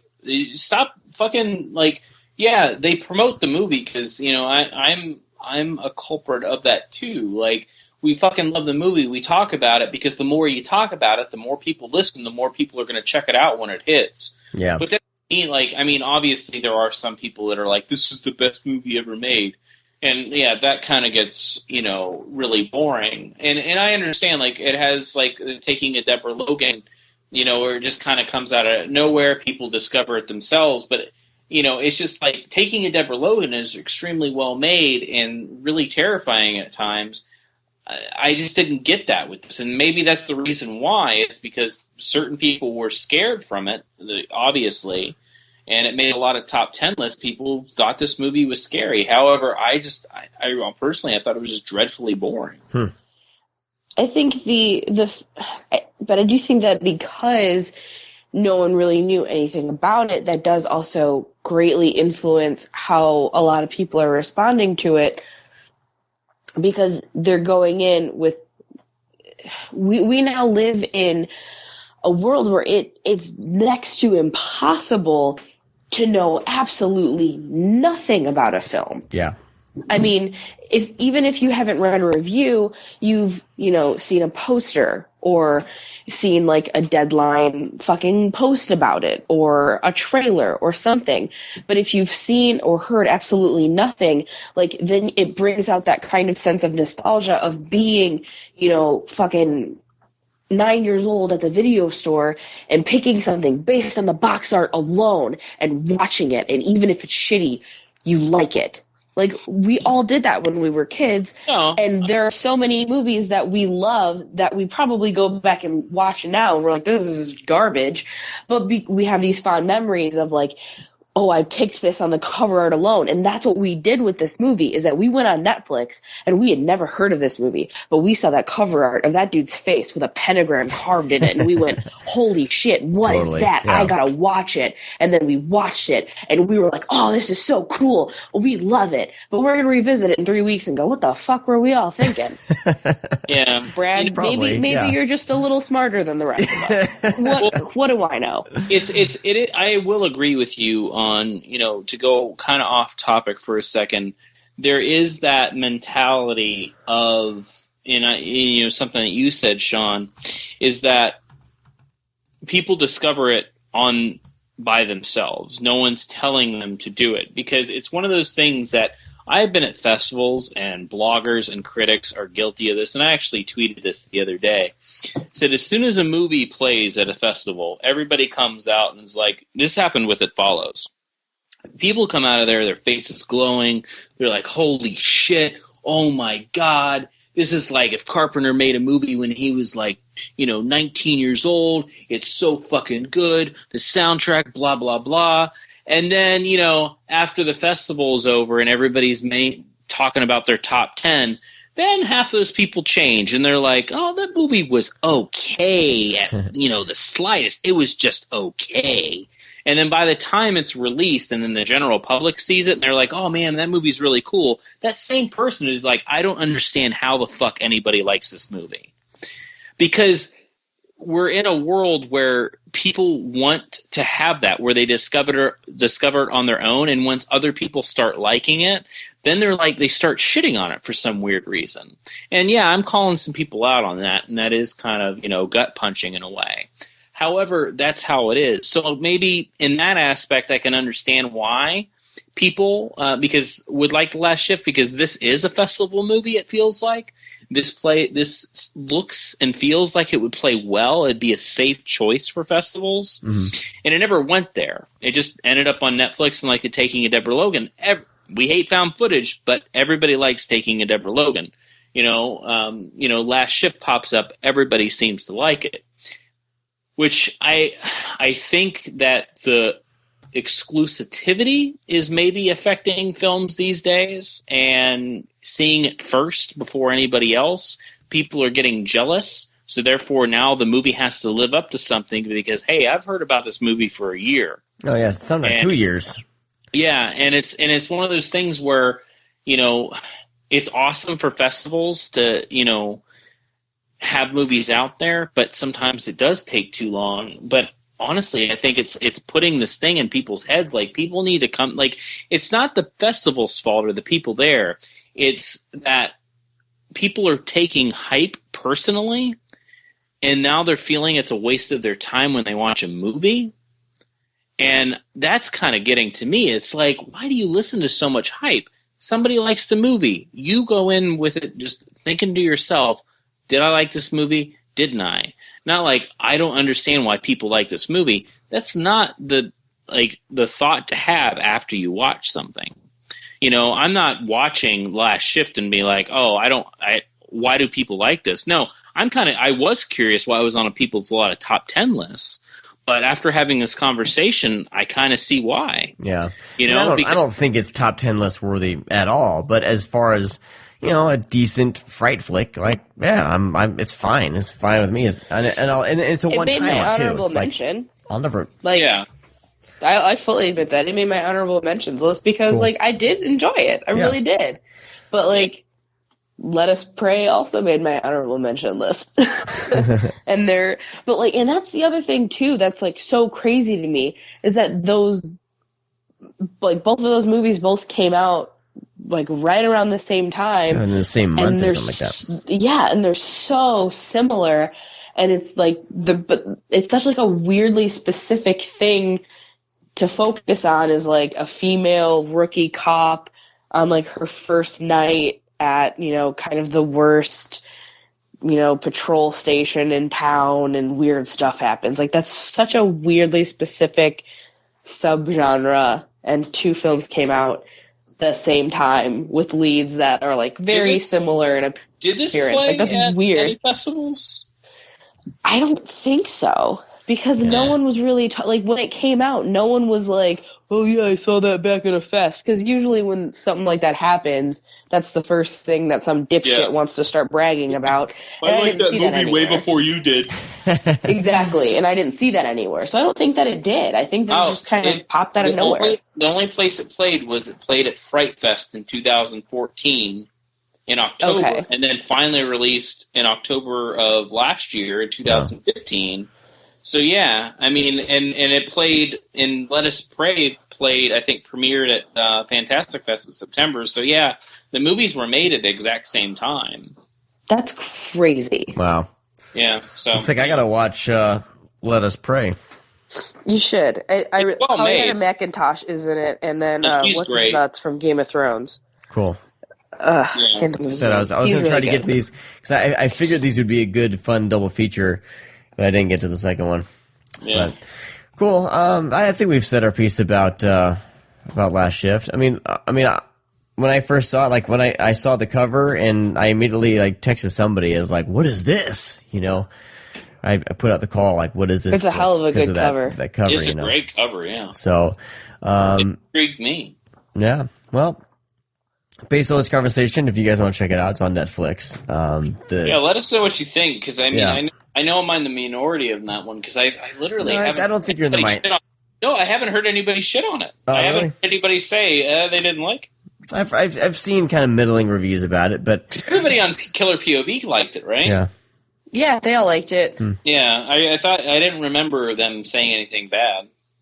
Well, I think Anthony DiBlasi, like, he has a few films under his belt. He's another one, I believe, coming out soon.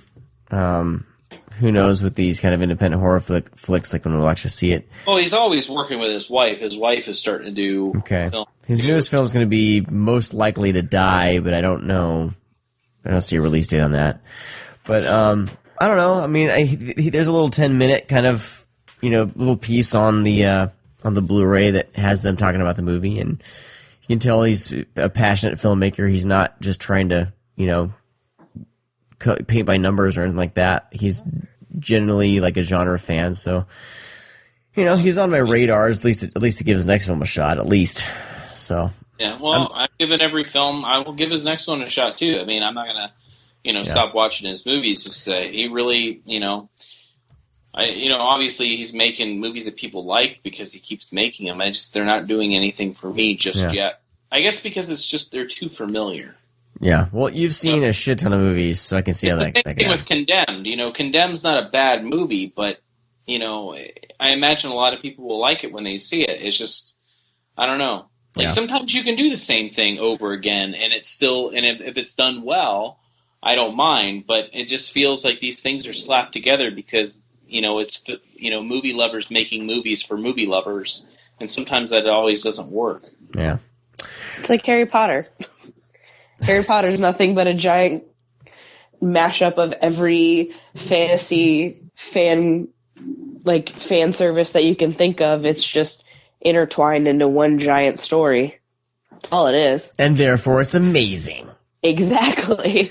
That's one of the things I did over break. I rewatched it and I was like, oh, so this is, Clash of the Titans. Oh, this is 1,000 Leagues Under the Sea. Oh, this is Temple of Doom. Oh, this is...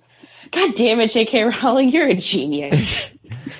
Anyway. All right. I don't want to get into a Harry Potter rabbit trail because I have things I can say. We rewatched those within the past couple years with my family, and they're the best. All right, moving along here. Our next two movies in this next two segments actually have some things in common with The Last Shift as far as, one person knows shit, is seeing shit. Are they crazy? Yeah, I think pretty much the gist all of three it. of these films, Yeah. for Stream Screams and VHS. Oh my god! Let's go ahead. Oh my god! I can't remember. Let's go ahead and jump into Stream Screams. Nate, wake up! There's something very important I forgot to tell you. Don't fucking scream at me! You scream, I'll break your neck. Don't scream, miss.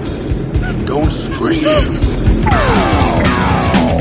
Today we are talking about a 1984 film called Scream for Help. Alone and afraid. Was it her imagination? Or was it real? He also fixed that fuse box in the basement. It killed that man, but it was meant to kill you. Oh, sweetie, calm down. You're hysterical. Give it to me. Give me that picture. We wouldn't have left the car if we hadn't been running for our lives. Paul Fox was chasing us. Don't you believe me?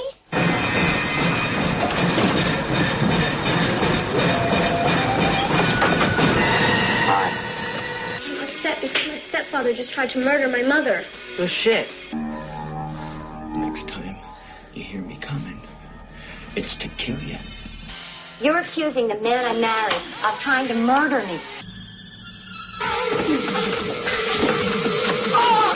He fixed this car so it would kill Mom. You almost killed both of us because of your lousy driving, and now you want to blame it on your stepfather?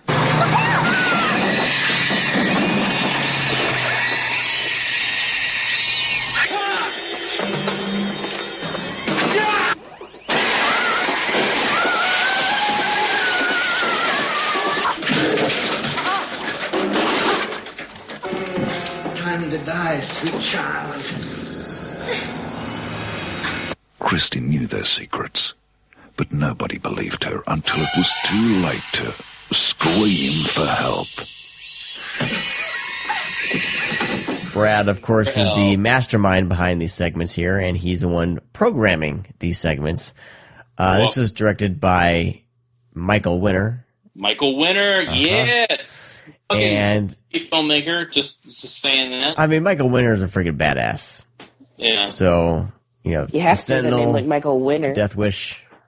Yeah. I mean, the Sentinel is like his shit, but yeah, the Death Wish movies. I mean, what the fuck out? This guy is like directed like the Bible.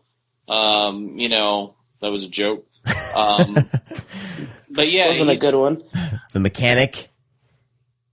Firepower, which is has who's in Lee Marvin? Is Lee Marvin in? Is that the one I'm thinking about? But anyways, he makes some badass action movies, and Tom Holland of all people wrote this script. Yeah, what the hell? Which I don't know. After I've watched it twice in the past couple weeks, and then I watched it again, thinking, "Oh, this is such a Tom Holland script." However, this movie cracks me up because you want to talk about a genre mashup. Yeah. It's not really. I think genre mashup might be maybe not the right thing to say, but this movie starts off such kind of a prancy dancy teen, oh my god, my stepfather's trying to kill me and my mother, voice over talking about it, and turns out to be some batshit fucking crazy Last House on the Left type ending. Yeah. It gets really fucking crazy. I wrote down that Scream for Help is like an after-school special from the 80s. A 1980s after-school special with just random R-rated sex thrown in. And some that is exactly how I was going to describe it, is that it's like an R-rated after-school special. Absolutely ridiculous, especially when she sees her stepfather and the other chick in the hotel. I was kind of shocked at the graphicness of that scene. Yeah, it comes out of nowhere. When the woman, it was so funny because I made this joke to you earlier that the lead character, because I'm just going to say that Christy says everybody's first and last name in the movie when she speaks about them. She says Paul Fox is fucking Brenda Bowl. She just keep it, but the scene between her stepfather and Brenda when she's getting nailed doggy style. Oh my god! I was like, what? I was just shocked at how far. And then it went. her losing her virginity. I was watching that again. I was like, man, this is a little uncomfortable. You know, she starts complaining that it hurts and like starts to tear up, and I'm like, oh. I just feel bad now, and like this is like really graphic because obviously, you know, you're underage, and you know you're having sex with Josh Dealey. I'm gonna totally talk with people first and last names because that rocks. So, but yeah, it does rock, Brad Henderson. I can totally see the after school special because. It really starts off like that. Well, I wonder if he had like 2 scripts or he had this after school special written. It was denied. This is what he's Tom like, Holland does. Tom Holland has like, you know, BJ, you have to like this because this is melodramatic. This is like... Oh, I loved it. Yeah, I loved every second of it. It's a freaking hot mess, you know, and I love it. You know, it's one of those things, like, this film doesn't, like, it finally picks up and knows how to balance the two, you know? Cause it juggles for a bit. One thing I want to talk about, we want to talk about juggling genres, is I think Fright Night does that perfectly. It sure does. It handles the drama side and it handles the horror side just perfectly. I mean, it has a little bit more horror, but when it interjects the drama, it's not that bad. You know, it's really well done. It doesn't steer away from the horror aspect. And this one, it doesn't know what it wants to be at first. And then it turns out, because the movie is kind of really mean and ultra violent at times for being, you know, what you're shown in the beginning. And then like he's pushing the fucking, he pushes the wheelchair. Like, he was like, every time I kissed you, I almost wanted to vomit. And like throws her down the steps in the wheelchair. It's like, god damn, like you mean motherfucker. Yeah, it gets crazy. And then there's a car accident. We don't want to spoil anything, but there is a car accident. The car accident. That's just ridiculously brutal. Her falling down. Are the you stairs. gonna call it an accident? Oh, I don't know. Is it? Ooh. So the basic premise of this film is that we are thrown in the middle of a teenage girl who believes that her stepfather is trying to kill her mother and her, Yes. and she is trying to prove it. So it is one of those things where the kid, you know, well, this one's kind of she just suspects, but we're kind of thrown into the middle of it once the movie starts. So it is kind of jarring because you don't know where it's going. The soundtrack is very, very weird. Yeah, what is up with it? Like that's what got me thinking TV. It's like TV soundtrack. It's not a horror film soundtrack. It's like strings and like orchestra stuff, and you just like it's just random. It doesn't fit whatsoever, and you have this voice. It reminded me of girl. the TV soundtrack for the TV show of the Babysitters Club. Yes. Which makes it even more uncomfortable. But yeah, it's just like you have that weird soundtrack. You have this awful voiceover of the teenage girl. You're thrown in the middle of her life, which this has obviously been going on for a certain period of time. But once actually I think it's the car accident that the movie turns. Yeah. When that happened, I was like, holy shit. She gets hit by that car. What? I was like, what the fuck? Like, that is awesome. It's like it comes out of nowhere. And then the movie takes this different route and just becomes very mean and violent. Yeah. And, you know, it's like, man, those stunt people really went all out on some of those falls and shit. Like, you know, and it kind of gets – I think it's very suspenseful. Towards the end of the film, when it becomes kind of a home invasion thing, and I think the movie carries itself just fine. It's just it's a little jarring at first. It takes a while to actually get to where it wants to go. It's one of those where you really need to have patience, and this is seeing this movie is one of the reasons why I try to never ever walk out of a film or turn a film off. I always, at least even if it takes me a couple days, at least I'm going to get through the film and watch it for what it is, because I could have easily just given up on this film within the first 20 minutes. Easily within the first 30 minutes.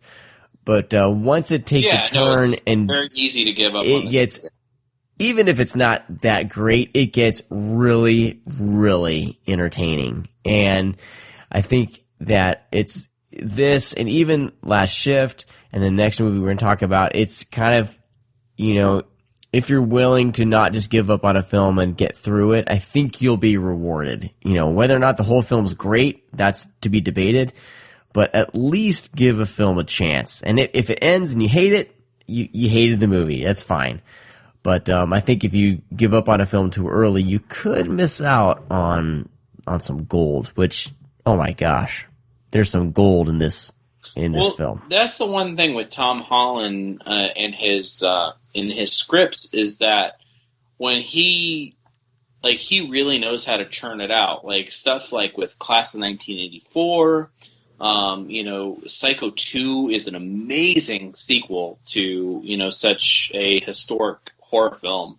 Did a really good job with that. The batshit craziness, like The Beast Within, like that's a whole nother level of weird. I need to watch that still. Oh, Beast Within is really good. It's very, very It's a fucking classic. Yeah, and, just like with Fright Night, and this is his one script where, I wonder how much input Michael Winner had in the beginning, because at about the 20-minute mark, it feels like a Tom Holland movie, but the first 20 minutes doesn't feel like Tom Holland at all, because Tom Holland, even though he's a goofy guy, he really knows how to churn in that kind of, really hardcore suspense and kind of being uncomfortable. And, he's a good writer. I mean, obviously these directors had some input too, but I mean, Mark Lester directed 1984. He's not that amazing of a director other than, Class of 1999, of course. But, had to get that in there somewhere. Of course. Snow Raiders of Atlantis. However, the sequence when fucking Roddy McDowall pulls the gun on the Class in 1984, oh yeah, it's fucking terrifying. And that's what Tom Holland is really, really good at. He's really, really good at, I don't know anymore, but he was really good at scaring people. And I think once about 20 minutes, it becomes a Tom Holland movie. Because it is suspenseful. It is, it's not really scary, but I think it really gets suspenseful like the last 20 minutes. And, it's just some crazy shit happens in that house. And that fucking explosion is awesome. Like, oh, yeah. The practical shit about the film, the stunts, that kind of stuff, everything's perfect from then on out once the movie starts going. But I completely miss the kind of what you said, the after school special. Like, it totally is. It's like, one of those, like, it's almost like a Goosebumps, like, a Goosebumps book made into a movie where, oh, my stepdad is trying to kill me. Not like the stepfather shit where it's like, what's his name? Terry? I always forget his name. But where he's like menacing and you're scared of him, like this is kind of like la-di-da-di-da Candyland. Yeah, this guy's not menacing at all. Yeah, and then it just gets, even what he says, like the most frightening thing he says is, every time I kissed you, I wanted to throw up. That line that makes me giggle. Oh, it's hilarious. So yeah, it's available on Vudu. It's standard definition. Doesn't look that great, but no, it's But this movie's. I don't think this movie's available on DVD at all. I think I'm not sure, but it's you can rent it for like $3. And it is also on YouTube in its entirety. If you're an asshole. Okay. Wow. At least pay the $3. At least pay the $3. Like I said, if you're an asshole. YouTube's reserved for stuff that's not available anywhere. That's the necessary evil. But yes. Yeah, Scream for Help is not available on DVD. It is available on VHS for $20. So there you go. Pay $2.99, rent the thing. You can buy it for $9.99. I'm not on the fence to buy it, but I'm glad that I've seen it. That's where I'm at on it. It was fun. It was a fun time. I bought it.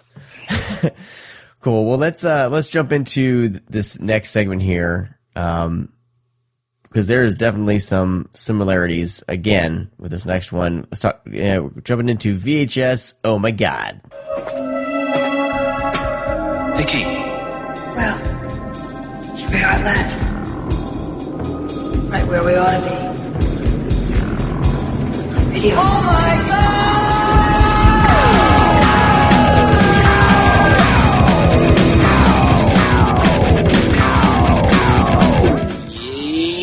Yeah. All right. So this is a film, 1988, Deadly Dreams. Beyond the veil of sleep, somewhere between truth and deception, lies the world of dreams. For Alex Tormey, it is a world of deadly dreams. Alex? It was just a dream. I keep dreaming about this hunter, and then I wake up and I see him. What if he kills me before I wake up? It says in the books that if you die in your dreams, you really die. You never wake up. I know it sounds crazy, but I just don't know what's real anymore. You get too stressed out, man. You like games, don't you? It's called hide and seek. You run and hide, and I try to find you. Run, boy. Haunted by treacherous delusions, trapped in a web of inescapable horror. Now, when the nightmare ends, Maggie! the terror begins. Deadly Dreams. Everybody knows this cover. The cover, I've seen the cover for sure in the video store. As a kid, I didn't rent this, and I had no idea what the fuck it was. Like, I remember walking by countless times looking at this cover, and, before my mom was letting me rent what I wanted, she would usually rent the movies, and then I would watch them.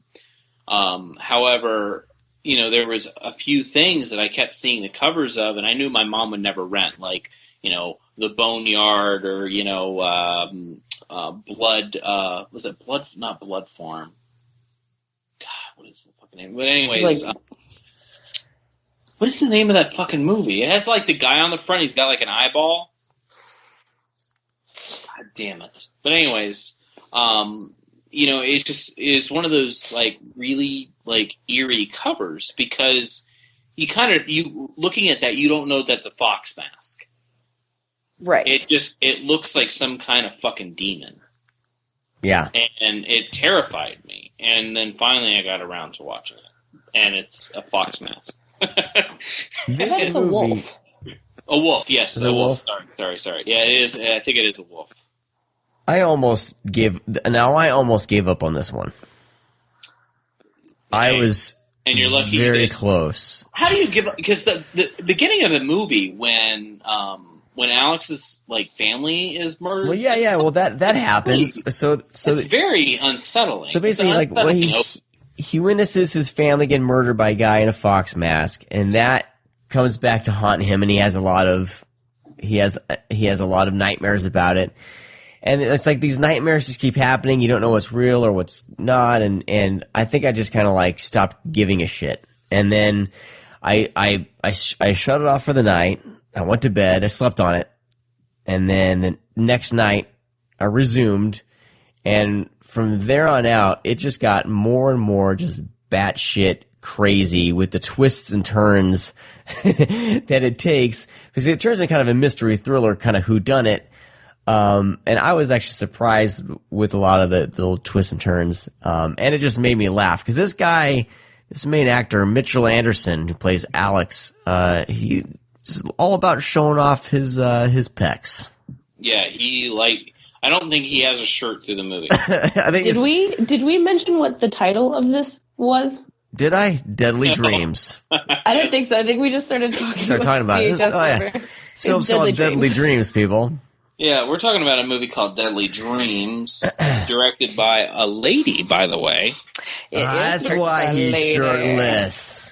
Yeah, well, directed by the lady that did Body Chemistry, So that's a one thing with Mark Singer, and he never has a shirt on in a Christine movie. Peterson. She also did Critters 3, right? Yep. Yeah, one of the Critters movies. Yeah, I forget which one. I think it's Critters 3. Critters 3. Critters 3. Because I know my lady directors. Yeah. So. This is she her, also. What? This is her first film. Oh, really? That's cool. But she's done some other stuff. I know that she worked a lot on, she was assistant director on a lot of movies, if I remember correctly. Yeah. But she's involved with Tremors. She definitely worked on she was working on one of the studios that did stuff for Apocalypse Now. I don't know if it was like the effects studio or like the post-production studio, but she worked on it. So yeah, I know clearly knows her shit. I know she worked on some bigger movies. Yeah. But one thing I did want to mention, I can't remember if I mentioned, how we had our, we picked like one dude and we picked girls. What episode was that? We picked like our ladies that we like. Yeah. Was Juliet Cummings on that list? Because I thought she was. With a name like that, she had to be on your list. Yeah. Well, anyways, she's always on. I'm pretty sure she's on that list that we talk about. But anyways, she's in this movie, and that's kind of the one reason why I picked it, just so we can talk about her a little bit. So Juliet Cummings is like one of my favorite ladies in the world, and she's in Psycho 3, which we just talked about. Psycho 2. She's in Friday the 13th. She's in Slumber Party Massacre 2, which is like one of my favorite sequels of all time. And it's so good. Oh, and she's also in the Eric Stoltz movie Running Hot. She plays Jenny. Oh yeah. So she's hot to trot in this for sure. She is so fucking cute. And she gets naked. Yes, that's all I really remember about this film. Is shirtless. Let's talk more about Deadly Dreams. Shirtless actor, shirtless Mitchell Anderson, and shirtless Juliet Cummings. A lot of shirtless people. Yep. No shirts. And the whole movie just no shirts. Do you think that Patrick Bryce saw this movie before he made Creep? Huh. Because that's what I kept thinking about with like the wolf mask. Like that's what I just kept thinking about was Creep and like the werewolf mask. And I was like, this makes me think of Deadly Dreams. I don't know. I think the wolf hunter mask is, I don't know. Because because that's not something that you see very often, like animal in particular. Like I've seen plenty of Creep is a werewolf, like Deadly Dreams is like a straight up like skin of a wolf head. It's like the straight up like. Yeah, I think it's pretty effective though too. I think it's a weird mask to actually have. Yeah, but that's what it is because it's an uncomfortable. It's an uncomfortable looking wolf, which is like the Patrick. Like the Creep werewolf mask doesn't look like it looks like an uncomfortable werewolf mask to me, and the Deadly Dreams mask looks like an uncomfortable wolf mask to me. It doesn't look like a Halloween mask. You know what I mean? Yeah. Whereas like other movies, it's like I've seen 10 million fucking pig masks. They all look the same, but like both of these masks are just like there's just something off about them, and then they're not only are they scary, they make me feel unsettled.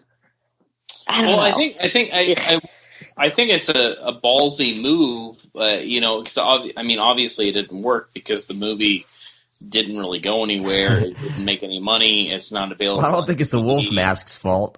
No. I'm just saying, but I think it's one of those things where this is like what 19, like probably 88. 88. It was released in 88. Oh, shit. So anyways, being released around the time frame of kind of slashers and mass killers, trying to be creative, that worked. They were definitely creative. It's a very odd mask. You don't see it hardly ever. It's just a shame that the movie didn't really go anywhere, which I don't understand because the movie has some really cool horror aspects. The violence is, well done. It does that borderline, your suspicions and kind of, his grounded to reality, where it's kind of him just kind of going crazy. Yeah. Suffering such a traumatic, thing in his life, very similar to, kind of like, maybe Silent Night, Deadly Night, where he watches his parents get slaughtered in front of him, and then, he becomes, what killed his parents. And with this, you kind of you get to see kind of the borderline psychological aspect. So it's like one step forward, kind of in the slasher genre, I think, because it has that slasher elements, but it also, you have a fucking hunter going around a fucking Fox Max with a shotgun, and I think shotguns are a lot scarier than knives. I wonder. Oh, they're way scarier. Yeah. So I don't know why this movie didn't click. I mean, it definitely is totally, it clicked with me because it was just goofy, but then like the last, 15, 20 minutes, it actually got interesting. I think it was just getting up there, getting to that point. I think it just maybe got too convoluted and just kind of repetitive, maybe. Well, I think it's one of those, since, another thing we jumped on the subject is another thing that kind of we were talking about is it wants to be kind of a horror film, but at the same time, it pulls back. Yeah. And becomes kind of the movie that you find in the drama section with, like, Sex, Lies, and Videotape. It is one of those, there's a lot of drama, heavy drama in the film, but when it becomes kind of a horror film, it goes that route and hits really hard. Yeah. So it's another film that I think they do well mashing up the two, to make you scared of what he's seeing and what he believes might be there, might not be, whatever. Yeah. And also just dealing with the fact psychologically that he might be going crazy. Yeah. And I don't know. I dig all those aspects of the film. It's always kind of stuck out with me because once it's over and you realize kind of what is happening and what's going on, you're like, you kind of ponder what you actually just watched. Did you watch a horror film? Did you watch a drama? I don't know. That's kind of how I feel about it. It's definitely, it's worth tracking down to watch. Grab some alcohol, of course. This is a film that I think would be really well suited for, in all honesty, I think this would be one that would be well suited for a remake. Yeah. Because I think this sort of weird psychological, like, mindfuckery, I don't think that audiences of 1988 were really looking for films like that, because I think it came out when everything was ripe for kind of, the balls to the wall slasher, whereas now we are a little bit more interested in the, the tiptoeing between, is this reality or is it not kind of thing. And I don't know, I think that it would go over really, really well just to see, like, is somebody, is his traumatic experience, bringing out inner demons, or is it bringing out, is he really being stalked and tortured kind of thing? I can definitely see this being remade for sure. Because I think they were trying to juggle these two different things for the audiences of the late 80s, which that was the same year that the Blob remake came out, and that movie is just balls to the wall insanity. I'm trying to think what other horror movies came out in 88. A shit ton. Yeah, so I think this one, their aspirations were to make something a little more psychological, but they were trying to fit it in. I also think that hurt them. Yeah, they were trying to combine the two, and I think ultimately, didn't work. And like I said, this movie's a mixed bag for me, but I'm so glad that I finished watching it because it was a ton of fun. I found this one at our local exchange store. and it was on sale for $1, which usually means that either A, it's awesome and it means that they don't know what they have, or B, it's absolute dog shit and nobody wants it. And I was really hoping that it was option A, and I'm glad to say that it was option A. And I really, really enjoyed it. I hadn't seen it, but I really liked it. I liked it a lot more than I thought I was going to. But yeah, I definitely did not feel like something from that time period. I could definitely feel the influences of sort of like a Nightmare on Elm Street kind of vibe with like the whole Nightmare on Elm Street Part 2. with the with the kind of sexy gay dreams. But a lot of horror has homoerotic tendencies, but this one definitely does. Oh, it's right on Front Street. Which obviously this is. I'm a big fan of homoerotic horror, but that's not a secret. So the influences were pretty obvious, and I can't tell if that could have also been something that may have hurt the film. Perhaps. I don't know. Maybe people were against it because, they already had their dream killer. They didn't want another one. Right. Who knows? Yeah. All right. We got to start wrapping up. We've been at this for about 2 hours. Yeah. So check this out. This is one that you can find. Where can people find this thing? Well, it's on tape. You can buy it for like $6.99. Other than that, you're gonna have to find other means. Okay. But there is. I have heard rumors over the past year or so that Code Red actually will be releasing this. Oh. Very cool. On Blu-ray. So we'll see if that actually happens. If it does, I might have to ask you to buy it for me, Sean, since he banned me. Need $30 for this. I don't know. I would pay $12.99 to $15 for this on Blu-ray for sure, hands down. Juliet Cummings in HD. Well, you drive a hard bargain, sir. All I'm saying is that I don't have a lot of movies with Juliet Cummings in HD. This needs to be remedied. I think the only ones I have are Critters 3 and Friday the 13th. That's a shame. I think she's in part 4. We'll see what we can do by getting more Juliet Cummings in HD for you. We want to thank all you guys for listening to us. We're super excited to have BJ back. Thank you, BJ, for I'm so excited gracing us with your presence again.